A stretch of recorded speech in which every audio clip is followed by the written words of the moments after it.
ਵਾਹਿਗੁਰੂ ਜੀ ਕਾ ਖਾਲਸਾ ਵਾਹਿਗੁਰੂ ਜੀ ਕੀ ਫਤਿਹ। ਅੱਜ ਦੇ ਇਸ ਇੰਸਟਾਗ੍ਰਾਮ ਲਾਈਵ ਦੇ ਉੱਤੇ ਤੁਹਾਡਾ ਸਾਰਿਆਂ ਦਾ ਸਵਾਗਤ ਹੈ ਜੀ।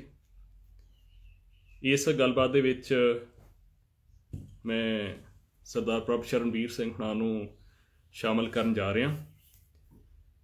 ਗੱਲਬਾਤ ਦਾ ਵਿਸ਼ਾ ਵਾ ਕਿ ਆਪਾਂ ਸਾਰੇ ਜਾਣਦੇ ਹਾਂ ਕਿ ਲੰਘੇ ਕੱਲ ਦੀਪ ਸਿੱਧੂ ਦੀ ਜਿਹੜੀ ਗ੍ਰਿਫਤਾਰੀ ਹੋਈ ਆ, ਉਸ ਤੋਂ ਬਾਅਦ ਦੀਪ ਸਿੱਧੂ ਦਾ ਰਿਮਾਂਡ ਜਿਹੜਾ 7 ਦਿਨ ਦਾ ਦਿੱਲੀ ਪੁਲਿਸ ਨੇ ਅਦਾਲਤ ਤੋਂ ਹਾਸਲ ਕੀਤਾ। ਤੇ ਇਸ ਟਾਈਮ ਦੀਪ ਸਿੱਧੂ ਪੁਲਿਸ ਦੇ ਜਿਹੜਾ ਕਸਟਡੀ ਦੇ ਵਿੱਚ ਆ। ਸੋ ਸਰਦਾਰ ਪ੍ਰਭ ਸ਼ਰਨਵੀਰ ਸਿੰਘ ਇੱਥੇ ਜੁੜੇ ਆ ਤੇ ਲਾਈਵ ਦੇ ਵਿੱਚ ਸ਼ਾਮਲ ਕਰ ਰਹੇ ਹਾਂ। ਵਿਚਾਰਾਂ ਕਰਨੀਆਂ ਕਿ ਭਵਿੱਖ ਦੀ ਰਣਨੀਤੀ ਬਾਰੇ ਕਿ ਦੀਪ ਸਿੱਧੂ ਦੀ ਗ੍ਰਿਫਤਾਰੀ ਤਾਂ ਹੋ ਗਈ ਆ ਤੇ ਹੁਣ ਅੱਗੇ ਗੱਲ ਕਿਵੇਂ ਚੱਲੇ। ਡਾਕਟਰ ਸਾਹਿਬ, ਵਾਹਿਗੁਰੂ ਜੀ ਕਾ ਖਾਲਸਾ ਵਾਹਿਗੁਰੂ ਜੀ ਕੀ ਫਤਿਹ ਜੀ। ਵਾਹਿਗੁਰੂ ਜੀ ਕਾ ਖਾਲਸਾ ਵਾਹਿਗੁਰੂ ਜੀ ਕੀ ਫਤਿਹ ਜੀ। ਹਾਂਜੀ, ਗੱਲਬਾਤ ਦਾ ਆਪਣਾ ਵਿਸ਼ਾ ਇਹੀ ਆ ਕਿ ਦੀਪ ਸਿੱਧੂ ਦੀ ਗ੍ਰਿਫਤਾਰੀ ਤੋਂ ਬਾਅਦ ਰਣਨੀਤੀ ਕੀ ਹੋਵੇ।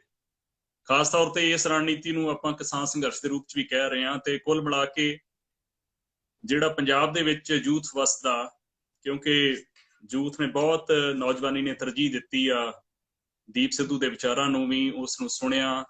ਤੇ ਅਗਲੀ ਗੱਲ ਹੁਣ ਆਪਾਂ ਇੱਥੋਂ ਹੀ ਸ਼ੁਰੂ ਕਰੀਏ ਕਿ ਦੀਪ ਸਿੱਧੂ ਦੀ ਜਿਹੜੀ ਗ੍ਰਿਫਤਾਰੀ ਆ, ਆਪਾਂ ਸਾਰੇ ਜਾਣਦੇ ਹਾਂ ਕਿ ਇਹ ਅਯੋਗ ਆ, ਮੁਕੱਦਮਾ ਬਣਦਾ ਨਹੀਂ ਜਿਹੜਾ ਬਣਾ ਦਿੱਤਾ ਗਿਆ। ਤੇ ਹੁਣ ਹੋਵੇ ਕੀ, ਅਗਲੀ ਗੱਲ ਕੀ ਹੋਵੇ। ਦੇਖੋ ਜੀ, ਪਹਿਲੀ ਗੱਲ ਤਾਂ ਇਹ ਹੈ ਕਿ ਹਰ ਜਿਹੜਾ ਚੈਲੰਜ ਹੈ, ਹਰ ਜਿਹੜੀ ਚੁਣੌਤੀ ਹੈ, ਉਹ ਯੋਧਿਆਂ ਲਈ ਮੌਕਾ ਬਣ ਕੇ ਆਉਂਦੀ ਆ। ਉਹ ਉਹਨਾਂ ਨੂੰ ਹੋਰ ਨਿਖਰਨ ਦਾ ਮੌਕਾ ਪ੍ਰਦਾਨ ਕਰਦੀ ਹੈ। ਜਿਵੇਂ ਅਸੀਂ ਕਹਿੰਦੇ ਆ ਕਿ ਸੋਨਾ ਜਿਹੜਾ ਉਹ ਅੱਗ ਦੇ ਵਿੱਚ ਸੜ ਕੇ ਹੀ ਕੁੰਦਨ ਬਣਦਾ, ਅੱਗ ਦੇ ਵਿੱਚ ਸੜ ਕੇ ਹੀ ਉਹ ਸ਼ੁੱਧ ਹੁੰਦਾ। ਉਸੇ ਤਰ੍ਹਾਂ ਯੋਧੇ ਆ ਜਿਹੜੇ ਉਹ ਜੇਲ੍ਹਾਂ ਦੇ ਵਿੱਚ ਤਸੀਹੇ ਝੱਲ ਕੇ ਹੀ ਹੋਰ ਮਜ਼ਬੂਤ ਬਣਦੇ ਆ ਤੇ ਇਤਿਹਾਸ ਦੀ ਸਿਰਜਣਾ ਕਰਦੇ ਆ।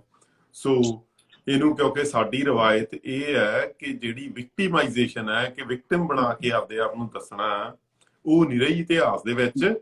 ਸਾਡੀ ਰਵਾਇਤ ਇਹੀ ਰਹੀ ਹੈ ਕਿ ਜਦੋਂ ਵੀ ਕੋਈ ਚੁਣੌਤੀ ਆਉਂਦੀ ਹੈ, ਭਾਵੇਂ ਤਸੀਹੇ ਝੱਲਣੇ ਪੈਂਦੇ ਆ, ਉਹ ਸਿਦਕ ਨਾਲ ਝੱਲੇ ਜਾਂਦੇ ਆ ਤੇ ਉਹਨਾਂ ਨੂੰ ਯਾਦ ਵੀ ਮਾਣ ਨਾਲ ਕੀਤਾ ਜਾਂਦਾ। ਸੋ ਪਹਿਲੀ ਗੱਲ ਤਾਂ ਸਾਨੂੰ ਇਹ ਯਾਦ ਰੱਖਣੀ ਚਾਹੀਦੀ ਹੈ। ਠੀਕ ਹੈ। ਤੇ ਇਸ ਤੋਂ ਅੱਗੇ ਜਿਹੜੀ ਪੰਜਾਬ ਦੀ ਨੌਜਵਾਨੀ ਆ, ਅਸਾਂ ਜੇ ਉਹਨਾਂ ਨੂੰ ਸਿੱਧਾ ਐਡਰੈਸ ਹੋਣਾ ਹੋਵੇ ਤੇ ਪੰਜਾਬ ਦੀ ਨੌਜਵਾਨੀ ਕਿਹੜੀ ਜ਼ਿੰਮੇਵਾਰੀ ਇਸ ਵੇਲੇ ਸਾਂਭੇ? ਪੰਜਾਬ ਦੀ ਨੌਜਵਾਨੀ ਦੀ ਜ਼ਿੰਮੇਵਾਰੀ ਆ ਜਿਹੜੀ, ਉਹ ਜੀ ਬਹੁਤ ਲੰਮੇ ਸਮੇਂ ਤੋਂ ਨਿਰਧਾਰਿਤ ਹੋ ਚੁੱਕੀ ਹੈ, ਸਨ 1984 ਤੋਂ। ਉਸੇ ਹੀ ਜ਼ਿੰਮੇਵਾਰੀ ਨੂੰ ਪੰਜਾਬ ਦੀ ਨੌਜਵਾਨੀ ਨੂੰ ਸਾਂਭਣਾ ਪੈਣਾ। ਮਸਲਾ ਇਹ ਆ ਕਿ ਅਸੀਂ ਜੋ ਕੁਝ ਕਰੀਏ ਉਹ ਕਿਵੇਂ ਕਰੀਏ ਜੀ, ਕੀ ਢੰਗ ਤਰੀਕੇ ਅਪਣਾਈਏ, ਕਿਵੇਂ ਇਕੱਠੇ ਹੋਈਏ, ਕਿਵੇਂ ਜਥੇਬੰਦ ਹੋਈਏ।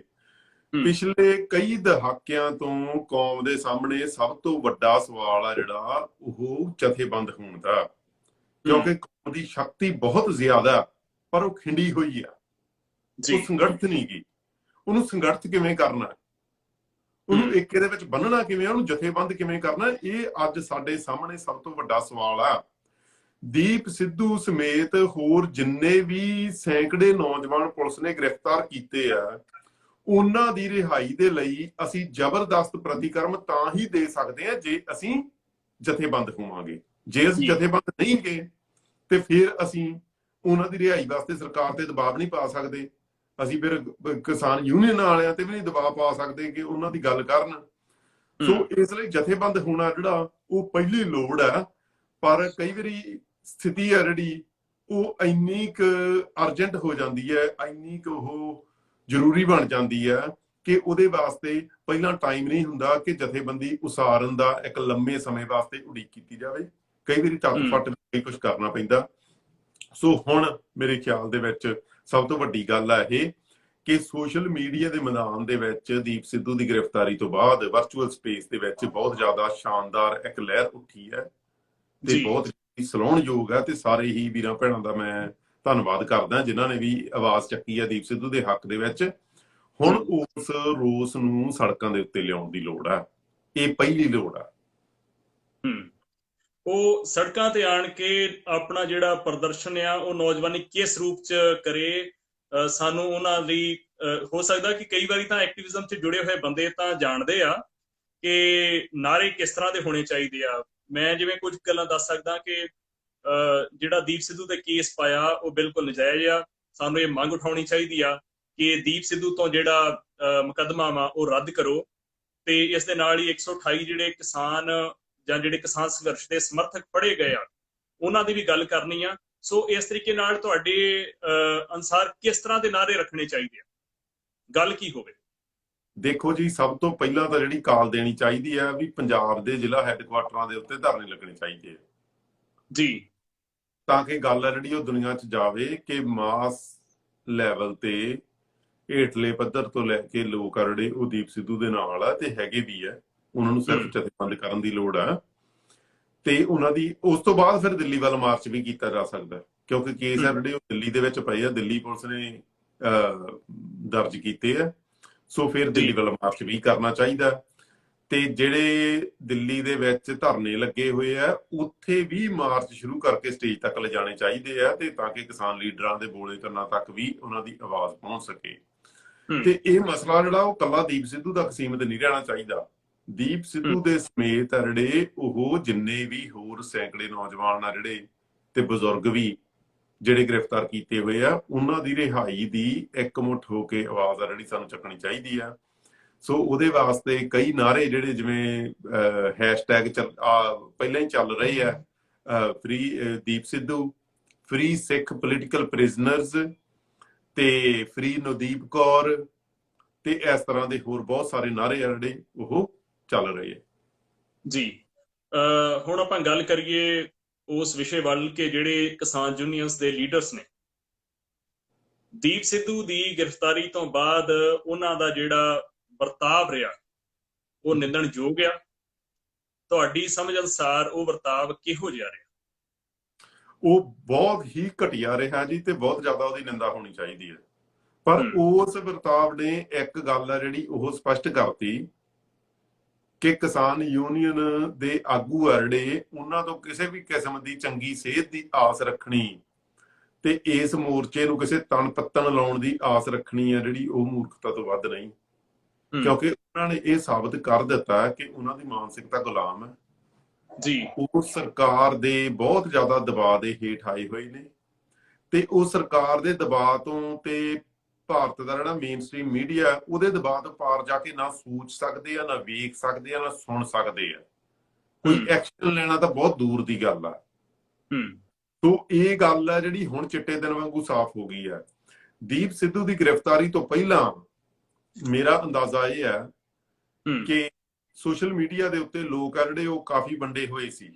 ਕੁਝ ਲੋਕ ਆ ਜਿਹੜੇ ਉਹ ਕਿਸਾਨ ਯੂਨੀਅਨਾਂ ਦੇ ਹੱਕ ਦੇ ਵਿੱਚ ਬੋਲ ਰਹੇ ਸੀ, ਕੁਝ ਲੋਕ ਆ ਜਿਹੜੇ ਉਹ ਦੀਪ ਸਿੱਧੂ ਦੇ ਹੱਕ ਦੇ ਵਿੱਚ ਬੋਲ ਰਹੇ ਸੀ। ਪਰ ਹੁਣ ਜਿਹੜੀ ਉਹ ਸਥਿਤੀ ਕਾਫੀ ਸਪਸ਼ਟ ਹੋ ਗਈ ਹੈ। ਹੁਣ ਸਿਰਫ ਉਹਨਾਂ ਦੇ ਜਿਹੜੇ ਕੱਟੜ ਸਮਰਥਕ ਆ ਕੁਛ ਇੱਕ ਜਿਹੜੇ ਉਹਨਾਂ ਯੂਨੀਅਨਾਂ ਦੇ ਮੈਂਬਰ ਆ ਉਹੀ ਉਹਨਾਂ ਦੇ ਹੱਕ ਦੇ ਵਿੱਚ ਬੋਲ ਰਹੇ ਆ, ਪਰ ਆਮ ਲੋਕ ਜਿਹੜੀ ਆਮ ਸੰਗਤ ਆ ਜਿਹੜੀ ਉਹ ਸਾਰੀ ਦੀ ਸਾਰੀ ਦੀਪ ਸਿੱਧੂ ਦੇ ਹੱਕ 'ਚ ਖੜੀ ਆ ਤੇ ਇਸ ਗੱਲ ਦੀ ਵੀ ਭਰਵੀਂ ਨਿੰਦਾ ਕਰ ਰਹੀ ਆ ਵੀ ਯੂਨੀਅਨ ਵਾਲੇ ਲੀਡਰ ਬੋਲ ਕਿਉਂ ਨਹੀਂ ਰਹੇ ਬਿਲਕੁਲ ਦੀਪ ਸਿੱਧੂ ਦੇ ਹੱਕ 'ਚ। ਠੀਕ ਹੈ, ਆਪਾਂ ਅਗਲੀ ਗੱਲ ਇਹ ਤੋਰੀਏ ਕਿ ਇੱਕ ਬਹੁਤ ਜ਼ਰੂਰੀ ਹੁੰਦਾ ਕਿ ਜਥੇਬੰਦਕ ਹੋਣਾ। ਹਾਂਜੀ, ਜਥੇਬੰਦਕ ਹੋਣਾ ਹੀ ਤੁਹਾਡੀ ਜਿੱਤ ਨੂੰ ਨਿਰਧਾਰਿਤ ਕਰਦਾ, ਇਹ 'ਚ ਕੋਈ ਸ਼ੱਕ ਨਹੀਂ। ਪੰਜਾਬ ਦੇ ਜਿਹੜੇ ਲੋਕ ਨੇ, ਖਾਸ ਤੌਰ ਤੇ ਜਦੋਂ ਗੱਲ ਸਾਡੀ ਸਿੱਖਾਂ ਦੀ ਆ ਜਾਂਦੀ ਆ, ਸਿੱਖ ਕਿਸਾਨ ਨੇ ਜਥੇਬੰਦਕ ਹੋਣ ਦਾ ਜਿਹੜਾ ਢਾਂਚਾ ਬਣਾਉਣ ਦੀ ਕੋਈ ਵਿਧੀ ਦੀ ਗੱਲ ਕਰੋ, ਇਹ ਦੱਸੋ ਸਾਨੂੰ। ਦੇਖੋ ਜੀ, ਜਥੇਬੰਦੀ ਬਣਾਉਣ ਦਾ ਸਭ ਤੋਂ ਪਹਿਲਾ ਕਦਮ ਹੈ ਜਿਹੜਾ ਉਹ ਹੈਗਾ ਸਰੀਰਕ ਰੂਪ ਦੇ ਵਿੱਚ ਇਕੱਤਰ ਹੋਣਾ। ਤੇ ਸਰੀਰਕ ਰੂਪ ਦੇ ਵਿੱਚ ਪਤਾ ਨਹੀਂ ਕੀ ਗੱਲ ਹੈ, ਜਿਹੜੇ ਪੰਥਕ ਬੰਦੇ ਆ ਜਿਹੜੇ ਕਿਸੇ ਜਥੇਬੰਦੀ ਨਾਲ ਨਹੀਂ ਜੁੜੇ ਹੋਏ ਉਹ ਸਰੀਰਕ ਰੂਪ ਦੇ ਵਿੱਚ ਇਕੱਤਰ ਹੋਣ ਤੋਂ ਕਤਰਾਉਂਦੇ ਆ। ਮੇਰਾ ਇਹ ਪਿਛਲੇ 2 ਸਾਲ ਦਾ ਤਜਰਬਾ ਹੈ। 1-2 ਵਾਰ ਮੈਂ ਵੀ ਕੋਸ਼ਿਸ਼ ਕੀਤੀ ਆ ਕਾਲ ਦੇਣ ਦੀ, ਪਰ ਬਹੁਤੇ ਬੰਦੇ ਆ ਜਿਹੜੇ ਉਹ ਇਸ ਗੱਲ ਤੋਂ ਕਤਰਾਉਂਦੇ ਆ ਕਿ ਸਰੀਰਕ ਰੂਪ ਦੇ ਵਿੱਚ ਇਕੱਤਰ ਨਾ ਹੋਇਆ ਜਾਵੇ, ਬਸ ਅਸੀਂ ਫੇਸਬੁੱਕ ਤੇ ਆਪਦਾ ਫਰਜ਼ ਪੂਰਾ ਕਰੀ ਜਾਂਦੇ ਆ ਤੇ ਬਹੁਤ ਆ ਇੰਨਾ। ਸੋ ਇਹ ਝਿਜਕ ਹੈ ਜਿਹੜੀ ਉਹ ਸਾਨੂੰ ਪਹਿਲਾਂ ਤਾਂ ਲਾਉਣੀ ਪੈਣੀ ਹੈ, ਦੂਰ ਕਰਨੀ ਪੈਣੀ ਹੈ ਤੇ ਸਰੀਰਕ ਰੂਪ ਦੇ ਵਿੱਚ ਇਕੱਤਰ ਹੋਣਾ ਹੀ ਪੈਣਾ ਹੈ। ਸੋ ਜਿਹੜਾ ਜਥੇਬੰਦਕ ਢਾਂਚੇ ਉਸਾਰਨੇ ਆ ਉਹ 1-2 ਦਿਨਾਂ ਦੀ ਖੇਡ ਨਹੀਂ ਹੁੰਦੀ। ਉਹ ਆਪਾਂ ਇਹ ਨਹੀਂ ਕਹਿ ਸਕਦੇ ਵੀ ਪਹਿਲਾਂ ਆਪਾਂ ਜਥੇਬੰਦੀ ਖੜੀ ਕਰੀਏ, ਜਥੇਬੰਦ ਕਰੀਏ ਤੇ ਫਿਰ ਆਪਾਂ ਦੀਪ ਸਿੱਧੂ ਦੇ ਲਹਿਰ ਹੱਕ ਦੇ ਵਿੱਚ ਲਹਿਰ ਚਲਾਈਏ। ਨਹੀਂ, ਇਹ ਤਾਂ ਹੁਣ ਸਪੌਂਟੇਨੀਅਸ ਹੋਣਾ, ਆਪ ਮੁਹਾਰੀ ਜਿਹੜੀ ਆ ਉਹ ਵੇਗ ਉੱਠਣਾ। ਤੇ ਪਰ ਲੰਮੇ ਸਮੇਂ ਦੇ ਵਿੱਚ ਜਥੇਬੰਦਕ ਹੋਣ ਦੀ ਲੋੜ ਆ। ਜਿਹੜੀ ਸਾਡੀ ਪੁਰਾਣੀ ਰਵਾਇਤ ਆ ਉਹ ਇਹ ਸੀ ਕਿ ਖਾਲਸਾ ਸਾਜਨਾ ਦਿਵਸ ਤੇ ਬੰਦੀ ਛੋੜ ਦਿਵਸ, ਦੋ ਅਵਸਰਾਂ ਦੇ ਉੱਤੇ ਸੰਗਤ।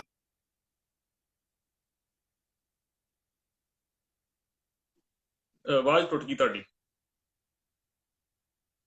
ਆਵਾਜ਼ ਨਹੀਂ ਆ ਰਹੀ ਜੀ, ਤੁਹਾਡੀ ਆਵਾਜ਼ ਨਹੀਂ ਆ ਰਹੀ, ਆਵਾਜ਼ ਨਹੀਂ ਆ ਰਹੀ ਜੀ ਤੁਹਾਡੀ।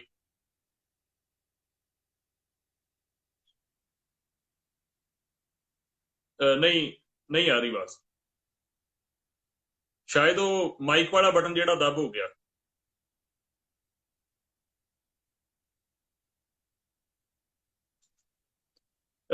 ਮੈਂ ਦੋਹਰੇ ਤੁਹਾਨੂੰ ਜੁਆਇਨ ਕਰਦਾ ਵਾਂ ਤੇ ਹੋ ਸਕਦਾ ਫਿਰ ਗੱਲ ਬਣ ਜਾਏ।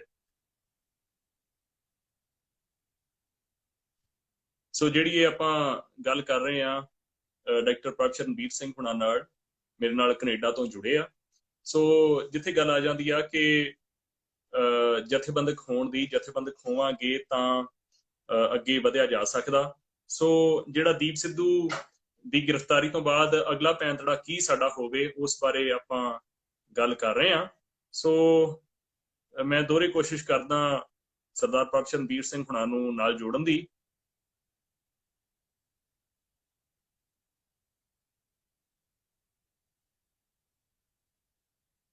ਤੇ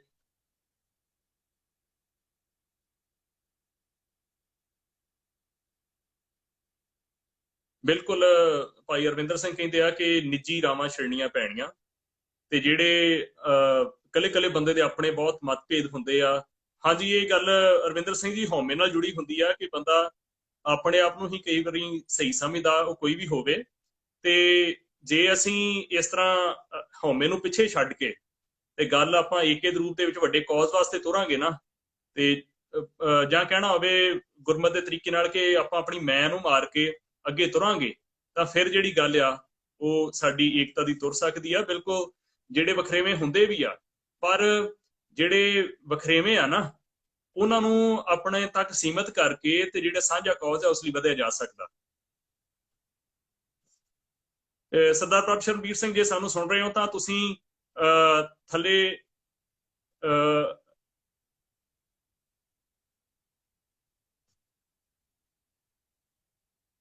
ਇਹ ਮਾਫੀ ਚਾਹੁੰਦੇ ਆ ਜੀ, ਥੋੜੀ ਜਿਹੀ ਤਕਨੀਕੀ ਗਲਤੀ ਆ ਗਈ ਆ ਵਿਚਾਲੇ, ਤੇ ਮੈਂ ਦੋਹਰੇ ਸਰਦਾਰ ਪ੍ਰਭਸ਼ਰਨਬੀਰ ਸਿੰਘ ਉਹਨਾਂ ਨੂੰ ਐਡ ਕਰ ਲਿਆ, ਤੇ ਜਿਵੇਂ ਉਹ ਐਕਸੈਪਟ ਕਰਨਗੇ ਤਾਂ ਆਪਣੀ ਗੱਲਬਾਤ ਜਿਹੜੀ ਤੁਰ ਪੈਣੀ ਆ। ਹਾਂਜੀ ਹਾਂਜੀ, ਹਾਂ, ਹੁਣ ਆਪਣੀ ਗੱਲ ਦੋਹਰੇ ਤੁਰ ਪਈ ਆ।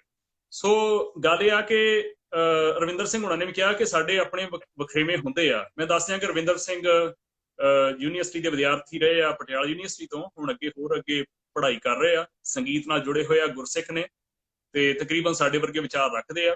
ਉਹ ਕਹਿੰਦੇ ਕਿ ਕੱਲੇ ਬੰਦੇ ਦੇ ਤਾਂ ਵਖਰੇਵੇਂ ਬਹੁਤ ਹੁੰਦੇ ਆ, ਤੇ ਫਿਰ ਸਾਨੂੰ ਉਹ ਗੱਲ ਛੱਡਣੀ ਪੈਂਦੀ ਆ। ਤੁਸੀਂ ਇਸ ਤਰ੍ਹਾਂ ਇਸ ਚੀਜ਼ ਨੂੰ ਖੋਲ ਕੇ ਦੱਸੋ ਕਿ ਨਿੱਜੀ ਵਖਰੇਵਿਆਂ ਨੂੰ ਛੱਡ ਕੇ, ਪਿੱਛੇ ਰੱਖ ਕੇ ਫਿਰ ਕਿਵੇਂ, ਹੁਣ ਹੋ ਸਕਦਾ ਤੁਹਾਡੇ ਮੇਰੇ ਨਾਲ ਵੀ ਵਖਰੇਵੇਂ ਹੋਣ ਕੁਝ ਗੱਲਾਂ ਤੇ, ਇਹ ਕੋਈ ਵੱਡੀ ਗੱਲ ਨਹੀਂ, ਪਰ ਜਦੋਂ ਸਾਂਝੇ ਕੌਜ਼ ਤੇ ਚੱਲਣਾ, ਉਦੋਂ ਸਾਨੂੰ ਉਹ ਚੀਜ਼ਾਂ ਨੂੰ ਛੋਟਾ ਕਿਵੇਂ ਕਰਨਾ ਪਵੇ ਤੇ ਫਿਰ ਅੱਗੇ ਕਿਵੇਂ ਤੁਰੀਏ, ਗੁਰਮਤ ਅਨੁਸਾਰ ਦੱਸੋ। ਦੇਖੋ ਜੀ, ਜਿਹੜੀ ਸੰਗਤ ਹੈ ਜਿਹੜੀ ਉਹ ਬਹੁਤ ਵੱਡੀ ਅਥਾਰਟੀ ਹੈ। ਜਿਹੜੇ ਬੰਦੇ ਦੇ ਅੰਦਰ ਨਿਮਰਤਾ ਹੈਗੀ ਹੈ, ਪੰਥਕ ਸੇਵਾ ਦਾ ਜਜ਼ਬਾ ਹੈਗਾ, ਉਹਨੇ ਆਪਣਾ ਹੰਕਾਰ, ਆਪਣੀ ਈਗੋ ਹੈ ਜਿਹੜੀ ਉਹ ਆਪੇ ਹੀ ਪਾਸੇ ਰੱਖ ਕੇ ਤੁਰ ਪੈਣਾ। ਕਈ ਵਾਰੀ ਕੀ ਹੁੰਦਾ ਕਿ ਜਥਾ ਜਿਹੜਾ ਉਹ ਉਦੋਂ ਬਣਦਾ, ਜਥੇਬੰਦੀ ਉਦੋਂ ਬਣਦੀ ਹੈ ਜਦੋਂ ਇੱਕੋ ਜਿਹੇ ਵਿਚਾਰ ਰੱਖਣ ਵਾਲੇ ਬੰਦੇ ਆ ਜਿਹੜੇ ਉਹ ਇਕੱਤਰ ਹੋ ਕੇ ਤੁਰਦੇ ਆ, ਤੇ ਉਹਨਾਂ ਦਾ ਰਾਹ ਬਣ ਜਾਂਦਾ ਤੇ ਉਹਨਾਂ ਦੇ ਮਗਰ ਕਾਫਲਾ ਬਣ ਜਾਂਦਾ।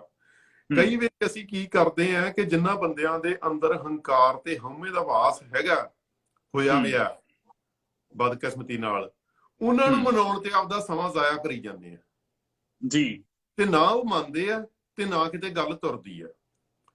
ਉਹ ਇਸ ਕਰਕੇ ਮੇਰੇ ਖਿਆਲ ਦੇ ਵਿੱਚ ਜਿਹੜਾ ਜਥੇਬੰਦੀ ਬਣਾਉਣ ਦਾ ਪਹਿਲਾ ਕਦਮ ਹੈ, ਜਥੇਬੰਦ ਹੋਣ ਦਾ ਪਹਿਲਾ ਕਦਮ ਹੈ, ਉਹ ਇਹ ਹੈ ਬਈ ਜਿਹੜੇ ਵੀ ਜਿੰਨੀ ਵੀ ਸੰਗਤ ਦੇ ਵਿਚਾਰ ਜਿਹੜੇ ਆ ਉਹ ਆਪਸ ਦੇ ਵਿੱਚ ਮਿਲਦੇ ਆ, ਉਹ ਇਕੱਠੇ ਹੋ ਕੇ ਤੁਰਨ ਤੇ ਫਿਰ ਉਹਨਾਂ ਦੀ ਗੁਰੂ ਸਾਹਿਬ ਨੇ ਆਪੇ ਹੀ ਉਹਨਾਂ ਦੀ ਮਦਦ ਕਰਨੀ ਹੈ ਤੇ ਉਹਨਾਂ ਦਾ ਕਾਫਲਾ ਜਿਹੜਾ ਉਹ ਬਣ ਜਾਣਾ।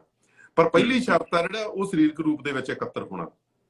ਜੀ ਇੱਕ ਭੈਣ ਜੀ ਖੁਸ਼ਮੀਤ ਕੌਰ, ਕਿਉਂਕਿ ਮੈਂ ਨਾਲ ਦੀ ਨਾਲ ਫੇਸਬੁੱਕ ਤੇ ਵੀ ਇਸ ਨੂੰ ਫੋਨ ਤੋਂ ਹੀ ਲਾਈਵ ਕੀਤਾ ਹੋਇਆ, ਤਾਂ ਪੇਜ ਤੋਂ ਮੇਰੇ ਕੁਝ ਕੁ ਸੱਜਣ ਵੇਖ ਰਹੇ ਆ। ਇੱਕ ਭੈਣ ਜੀ ਖੁਸ਼ਮੀਤ ਕੌਰ ਸਵਾਲ ਕਰਦੇ ਆ ਕਿ ਦੀਪ ਸਿੱਧੂ ਦੀ ਸਪੋਰਟ ਤਾਂ ਹੈ ਸਭ ਵੱਲੋਂ, ਪਰ ਜਿਹੜੇ ਜੂਨੀਅਰ ਲੀਡਰਸ ਨੇ ਉਹਨਾਂ ਤੋਂ ਕਿਸਾਨੀ ਮੋਰਚੇ ਨੂੰ ਕਿਵੇਂ ਬਚਾਇਆ ਜਾਵੇ। ਸਰਦਾਰ ਪ੍ਰਭਸ਼ਰਨਵੀਰ ਸਿੰਘ ਜੀ, ਜਦੋਂ ਤੁਸੀਂ ਇਸ ਮੋਰਚੇ ਬਾਰੇ ਵਿਚਾਰ ਰੱਖਣੇ ਸ਼ੁਰੂ ਕੀਤੇ ਨਾ, ਤੇ ਤੁਸੀਂ ਕਿਹਾ ਸੀ ਕਿ ਇਹਨਾਂ ਤੋਂ ਵੀ ਖਤਰਾ ਹੈ ਜਿਵੇਂ ਸਰਕਾਰ ਤੋਂ ਆ। ਤੁਹਾਡੀ ਗੱਲ ਨੂੰ ਨਾ ਬੜਾ ਓਪਰਾ ਜਿਹਾ ਲਿਆ ਗਿਆ ਸ਼ੁਰੂ ਦੇ ਵਿੱਚ ਕਿ ਸ਼ਾਇਦ ਇਹ ਪਤਾ ਨਹੀਂ ਵੰਡੀ ਪਾਉਣ ਵਾਲੀ ਗੱਲ ਕਰ ਰਹੇ ਆ, ਪਰ ਸਾਡੇ ਲੋਕਾਂ ਨੂੰ ਹੁਣ ਗੱਲ ਇਹ ਸਮਝ ਆਈ ਜਾ ਰਹੀ ਆ।